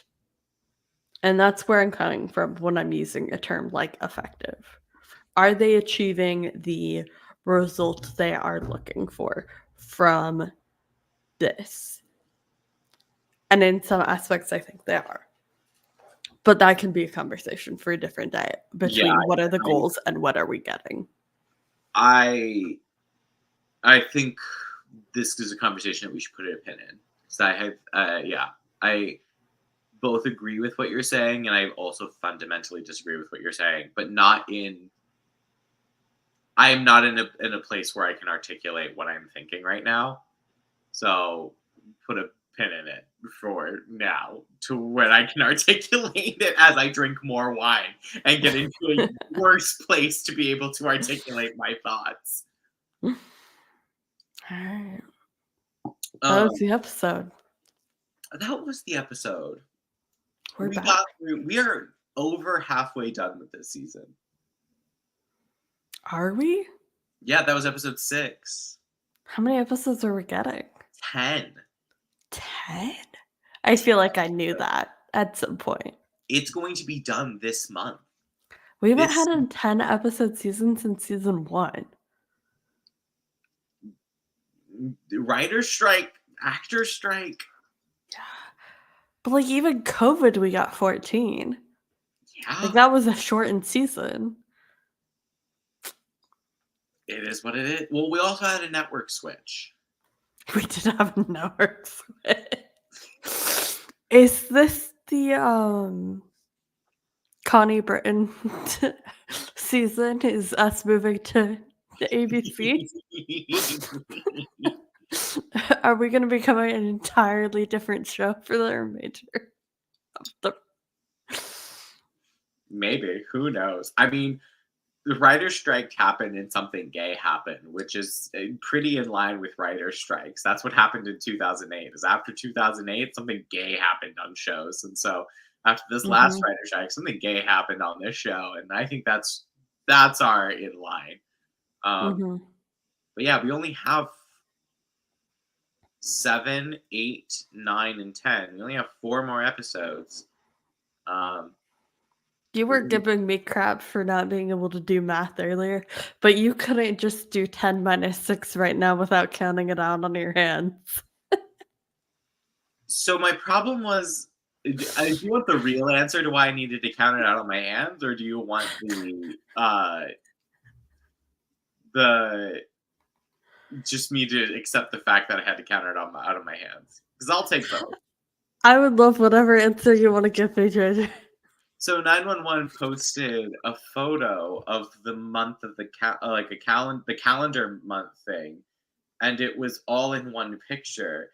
And so I was sitting there and I was like, wait, they all have to fit in 1 month, but they can't all fit 5 episodes because takes place in May, and the rest of them apparently take place in this month. And then I forgot the fact that a calendar picture can take place over more than 1 month. And so I was sitting there, I was like, there's only 4 weeks in a month. But we already existed 1 in May. So there can't be 5 episodes. Oh, you can have 5 weeks. You can have 5 days. There are 5 weeks in May. I hate to break it to you. Wait, so there's 5 Thursdays in May? Yes, because May 1st is a Wednesday and May 31st is a Friday. I thought May 1st was a Tuesday. I've been thinking, what day is it today? Is today the 2nd? Well, no, today's the 3rd for me right now, because when I clicked on to this line, it was the 2nd for May me. 3rd. And it's the 3rd for me. And I was like, oh, it's the 3rd? And so I was thinking this episode aired the 3rd. It's still the 2nd for an hour and 13 minutes. I'm so happy for you. It's been the 3rd for an hour and 47 minutes for me. I've just yeah, breaking news. May has 5 Thursdays. I thought it had 5 Wednesdays. I apologize. And it does have 5 Wednesdays. It does. You would be correct in that assumption. You can see my conundrum.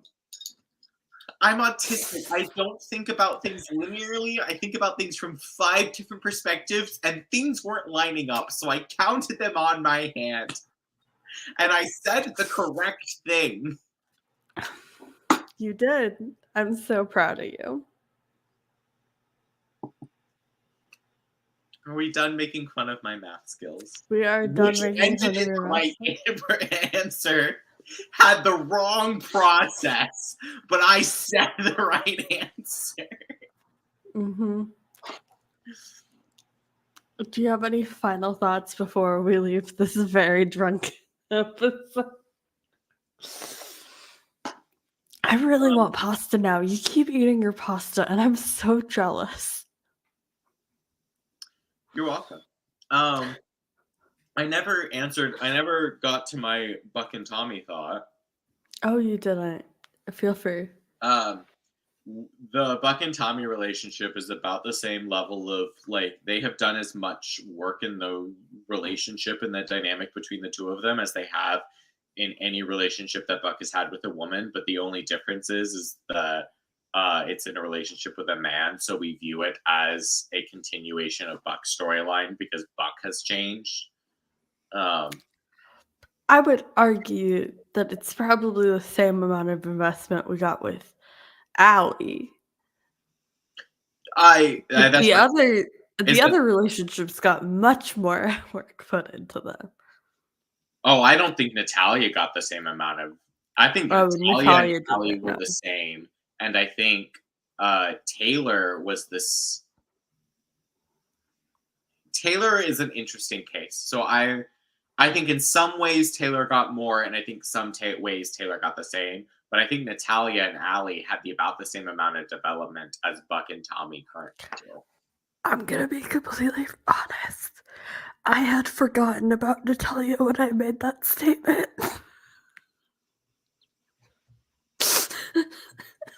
I think that proves my point. I think Natalia got less than Allie because I forgot she existed. I think Tommy's gotten more than Natalia. I don't think so. I think JJ, I genuinely forgot that woman existed. if we moved on to something different, I think people would genuinely forget about Tommy, except for the fact that he was Buck's first kiss with a man. Besides the fact that he was Buck's first kiss with a man, I don't think people would remember him after the fact. Well, y'all didn't remember Tommy before. So, like, I don't think that's a good barrier because I remember Tommy. I was here for the Tommy hype train. I think that is actually proves my point. I think that there is not enough character with Tommy outside of the fact because we all forgot about him beforehand. I love Tommy. It breaks my heart that nobody remembered Tommy, and nobody will remember People Tommy. remember Tommy. People just have an incredibly dark view of Tommy because I love most Tommy. people put him in the column of not a most people, but there is a huge faction of people that put him in the column of adding to the racist and homophobic dynamic of the 118 before Bobby. Whether or not that is accurate or not, um, the fact that he was a white male who did not necessarily help the situation and makes him complacent in a lot of ways to the homophobia and racism that exists, and a lot of people hold that against him, not for wrong reasons, like it's correct reasons, but also there's nothing in in the relationship between Buck and Tommy that is any deeper than the relationship between Buck and Allie, Buck and Taylor, or Buck and Natalia. They haven't done anything. They've just gone on a date that went incredibly poorly, where Tommy made a great joke for television, but also an incredibly horrible joke to make on someone with their first date with a dude. Like, for their first queer date, that joke to be made is incredibly. When Tommy goes, you can never have too much closet space, right, Evan? When they're on the date and Eddie and Marisol show up. That must have been after I skipped. Yeah, it was probably. I don't know if I think it was right around the time. I don't know if it was technically before or after, but it was right around that time. But Okay. Tommy makes a I joke. probably He says, like they're talking about Marisol moving in, and Tommy goes, "You can never have too much closet space, right, Evan?" And Oof. yeah, That is hilarious. it's hilarious. Um, It's also not a great joke to like. It's like effectively yeah. not a good thing to say to someone on their first queer date. Like that. That is both things can be true at the same time. Yeah. I Like, also think I don't know. I have problems with in general the way that date was handled from Buck's side because like I understand not being out and not being comfortable with your sexuality and I respect that, but also like thinking of like the situation you're putting the other person in by not being ready for that and doing something that's very visible and very public. Like I don't know. I think that factor needs to go both ways. Well, I both agree with you, and I also think from Buck's mind he wasn't doing something visible in public because he purposely made a choice of a restaurant that was miles out of town, and that's stated later in the next episode, like that then in the episode where he was like, we picked a place that was out of the way. So he purposely picked a restaurant that wasn't supposed like no one should have showed up I to. think that makes it worse for me, though. If you're, like, actively making that choice because you are not in a place where you can accept the fact that you're going on a date with a man, then, like, you are putting both yourself and the person you're going on a date with in an awful position. I don't know. I understand and I agree with what you're saying. And again, I don't think Tommy was wrong to say what he said. And I think I Tommy's reaction was I incredibly. think he was wrong to say what he said. I think Buck was wrong to go on the date. I think they are both in the wrong here, and they are both flawed characters, and we can accept that. I don't think Buck was. I think that's saying I don't think Buck was wrong to go on the date. I think how he acted on the date and how he didn't say. I think the flaw was him saying, "This is my first date with a dude," halfway through the date. I think that was his mistake. I don't think it was a mistake of him going on the date. Hmm. Yeah. I don't I mean, I have been the deeply closeted one dating somebody who like, a very obviously queer relationship, and so, like, I say this with, like, so much empathy, but, like, you're not giving somebody a chance to make an informed choice if you are in that situation, and you don't share that information until halfway through, and then you do react poorly when something happens. Like, that's something you have to be prepared for and understand and go into knowing that anything you do is visible, and I think that's a product of like, I recognize that Buck as a character and, like, these actors are older than me in a way that means that, like, their relationship with growing up with visibility and the internet was very different. Even though it's just a couple years, like, I grew up with an internet with pretty much from the time I was making my own choices, I knew that every single decision I made could be visible somewhere by somebody. And so I think that's how I approach, like, every situation is, like, understanding, like, who, if anybody, will see this and how that reaction will reflect back on me. And I think that's a huge aspect of how I approach my queerness and how I interact with queerness in the world because of that. And so, I guess I'm bringing a lot of that to that scene, and again, I did have to skip half of it because it made me viscerally uncomfortable with the way they handled it. Um, so, yeah, I don't know. Yeah, I think what I'm bringing to it is I've been in Tommy's situation of being with someone who was still not necessarily figuring it out, but like not necessarily comfortable and like learning and reading cues of like what was appropriate in the moment. And um watching that watching Tommy's joke, which I thought was incredibly funny. Like I enjoyed what like it was incredibly cringy, incredibly hard to watch, but I thought like the joke and I thought a lot of the moments were incredibly real, like very realistic to things that happen, and also incredibly cringy and like I don't want to watch this. And I thought the joke was incredibly funny. I, as someone who had been in Tommy's situation, sitting there going, that is not how I would have reacted to that situation, made me go, oh, this isn't the right person for Buck because I know so much more about Buck and I'm much more attached to Buck and I'm much more, whether or not that is who made the right, like, whatever. Just the idea of, like, sitting there going, "Oh, I would have reacted to that situation differently, than Tommy did," makes me think about that situation differently. Um,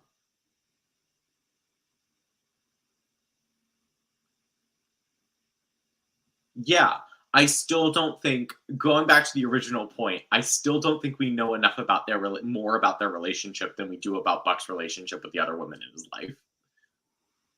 Their relationship has existed for, like, what, 3 days in universe? Maybe? A couple weeks, but, that's not necessarily about the timing aspect of it. I don't really care about the timing aspect of it. I'm talking about the meta reaction to it. I think that the Mm. reaction to his relationship with Tommy has been overwhelmingly more positive than his relationship with women, even though the depth of the relationship is roughly the same as it has been with the women that he's had a relationship with. Not necessarily about the timing aspect of it, but like the fact that it is a guy that he's had. It's like the internal misogyny of the fandom is showing. Mm. Mhm. That's the Yeah. point that I was been trying to make. I apologize if that Okay. wasn't clear earlier. It's not It actually was not, but the now that you said that, I'm like, point. "Okay, I see where all of that was coming from with you." Yeah. Okay, Okay. I was like, The fandom perception and reaction and the way they are responding to a situation with a male character that we have seen repeatedly with female characters is drastically different, and their misogyny is always showing. That's just a yeah, fact. It's 911. The fandom is, like, kinda homophobic, hate to say it, and simultaneously super misogynistic. and I think the way that I phrased it was around, like, it was like, because I don't care about the Buck Tommy relationship any more than I care about the Buck Taylor relationship. Like, those are at the Oh, see, same level. I cared so much about that relationship, and not because of the relationship itself, but because I cared so deeply about Taylor as a character and the way they absolutely smushed her into a paper flat, Mhm. like, caricature of a character during that relationship. That's fair. That's really fair, and right. I think better Buck Alley. Like, I care about the same amount Mhm. of Buck Tommy as I do Buck Alley. Yeah. Like, that those are the same level of relationship to me, and I think that was the point that I was trying to get across, was, Mhm. like, I don't care about this relationship, and so also this, like, make out kiss was not didn't really, like, it didn't mean anything. I just got to watch Buck kiss with a hot man, and in a lot of Mhm. ways, that was great, and in other ways, like I mentioned before, the sound totally turned me off from the situation. That's fair. Um, Yeah. but I don't know, so if I was looking at this relationship, I would, like, fully understand the reaction being similar to Ali because this is a character that most people have forgotten and or only have a negative association with. Um, but you know, I love this character. I love the idea of this character that I have in my head. Let me make that very clear. I love my perception of this character. Am I saying that my perception of this character is factual or true? Not in any way whatsoever. Like, I understand that I could be so incredibly delusional about how I perceive and read into, like, the ideas of characters that we are given crumbs with. And so I can acknowledge that some people just see the, like, surface level, like, here are the, like, 2 things you remember about this character. And I'm thinking about, like, all of the, like, in-depth, like, conclusions I have drawn from thinking very deeply about this character for years. And that's probably not what the writers are thinking about this character. I acknowledge that, like, I will fully admit to that. But I am so deeply invested in this character, and I'm more deeply invested in this character because they brought it back, and everybody's like, we know this is the person who showed up, but we don't remember a single thing about him. And I'm like, I remember. And I think that, like, fandom experience has made me latch on to him specifically so much more. And we did have a comment way earlier about him being another love interest that doesn't really exist outside of being a love interest. That's true. And I hate that. And I hate that even more, we got such a crystal clear image of how the writers view Buck's love interests as a trope because we saw what they did with Taylor. They took a full-fledged, strong in ideals and like crystal clear picture of who this character is and who they are to their core, and then completely rewrote her to be a love interest and became an entirely different character. And the one moment we got a glimpse of her actually being true to everything else we had ever learned about her character, she was then instantly villainized because she was no longer the paper thin like caricature of playing the role of a romantic interest. And I kind of worry about that with Tommy in a way, because Absolutely. like the comment of Tommy was like, that fire was a beast, and then you have Buck going, you're a beast, and we've been talking. He was like, he has a cleft chin. Like there's this idea like of Buck doing the same thing of like hyper masculinizing Tommy and like hyper sexualizing in his hyper masculinity, and I kind of worry about that a little bit, but I worry also about it so much, but I worry about it every single time they introduce any love interest for either Buck or Eddie. Every single time we get a love interest for them, it goes poorly because they don't write good characters. They only write them as love interests.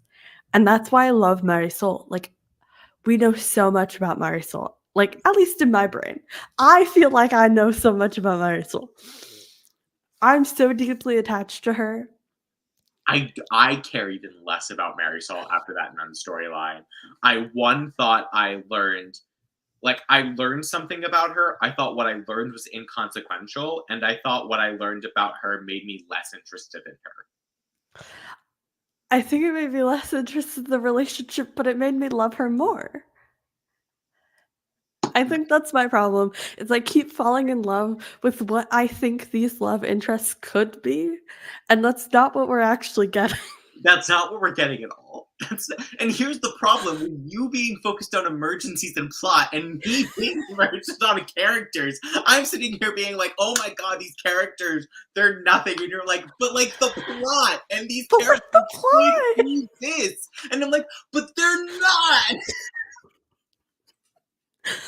Give me plot and I will extrapolate character from it. I don't need plot. Give me a character. I can make my own stories. The eternal struggle of Thirsty Thursday. True. Oh, it's all unlocked now. Everything has been told. Listen. Ana Flores existed, and she had a last name, and I feel like I knew just as much about her as I know about Marisol. So It also doesn't help that they can't seem to cast, like, that's also the thing, is that Lou is like the best love interest as a person that they cast besides Megan. And Megan Taylor Kelly had a horrible start. The actress who played Ana Flores was not even Latina, pretending to be Latina. And the actress who plays Marisol has been on this whole social media issue of transphobia and homophobia. breaking news to me. What? Oh my gosh. I love not existing on the internet. It's become my new favorite thing. I genuinely could not tell you what the most recent trend or fad is.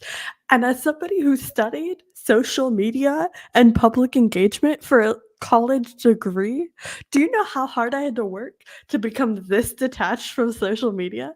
You should be proud of me, JJ. I am proud of you. I thought you had already known. This has been No. a lot. This has been over a year that this has been going on. Oh my god. So You might have told me, but I was drunk and I forgot about it? I think that might be the case. I don't Okay. know if We I only talk when I'm inebriated. I don't remember anything from these shows. That's not fair. We only talk when I'm inebriated, and I seem to remember. I say that, and I'm going to remember nothing about this conversation. My trauma works differently from yours.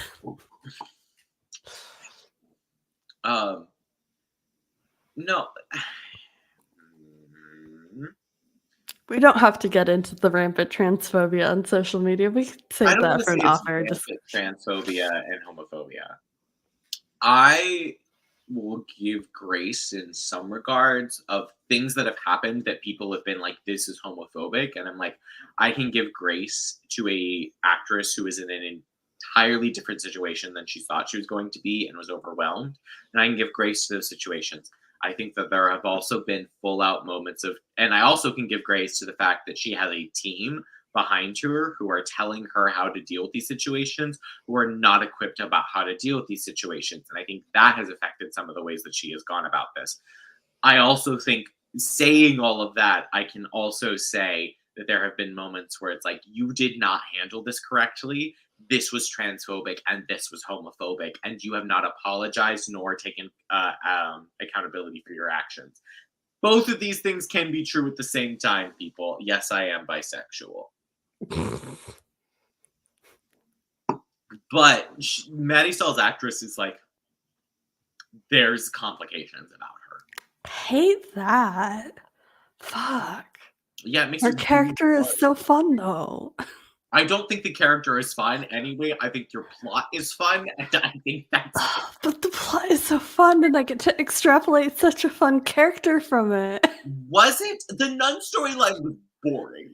I'm sorry, the nun storyline was. It's the worst storyline of this season has been the nun storyline, in my Okay, opinion. but that literally just happened for me, JJ. It was a moment, and we moved past it. I'm thinking back to her DIY house renovation. That was so much fun. 8, 9, 10 episodes ago, a whole season ago. That was a year and some change ago. I'm done. I've moved Yeah, on. but it was fun and flirty. It was a year ago. Wow, I need to stop before I say something that applies to my situationship. Can't even call it that. Sorry, that was rude. That was uncalled for. I love you so dearly. That was mean. That was mean. Me sitting here thinking about the children involved in the situation. The whole reason why I asked in the group chat 2 days ago, because apparently children are now involved. And I feel guilty about asking now. 2 weeks ago, I wouldn't have even have asked. I would have just done the damn thing. Because it's my life and I can do what I want. And now there's children involved. I feel guilty, and now I'm supposed to feel guilty about this not being a situation. Make your life choices. Live your life. I support you. Everyone, I support you. that was the rant. That was been holding in for 2 hours. I do love a Catholic guilt moment. I do think it's so funny to me, personally. I love that we got more Catholic Eddie Diaz. That's the thing. I love the plot. The plot did nothing for the character. And we're gonna fundamentally disagree on our perception of it. That's the thing, is the plot was fun. I love Catholic Eddie Diaz too. We added nothing to his character with this version of Catholic Guilt Eddie Diaz. That's a problem. But to you, it was great. It was great because we got the Bobby conversation. We got Episcopalian Buck, which is so funny and so on brand. And every time they remind us of that, it cracks me up. It cracked me up more that Buck said, "I wish I could help you with that," after Eddie confirmed that he was sexually frustrated. That was the joke. And the problem was it was not filmed as a joke, but that was the joke.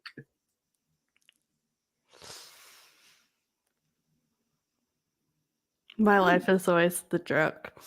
Anyways. Should I just that response made me feel like I should finish this glass of wine. That's what I got out of that. I feel like we should go to bed. I should go to bed. It's your midday.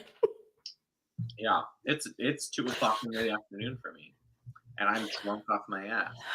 You certainly are. The things I do for Thirsty Thursday. I mean, you used to get drunk off your ass at breakfast, so, like, what's the real difference here? Yeah, I've really grown as a person. I waited until midday.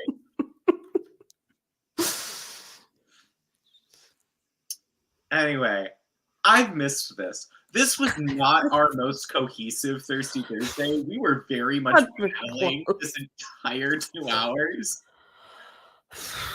This is the time where I kind of regret that this will now exist forever on the internet, but that was a choice we made, and we're sticking to it, so, you know?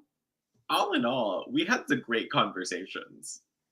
Was it our best? No. No, not even close. Not even Some of those gems are lost to time in memoriam, and you all just have to live with that fact that this hot dumpster fire gets preserved for eternity, and some of our best moments are gone just like that, and you'll never see them ever again. Never see them.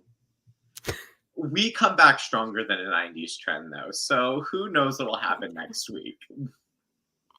Indeed. Well, speaking of our queen, Taylor Swift, I'm just gonna play us out. Bye. How was that? Steady Diaz. She brought that. Okay.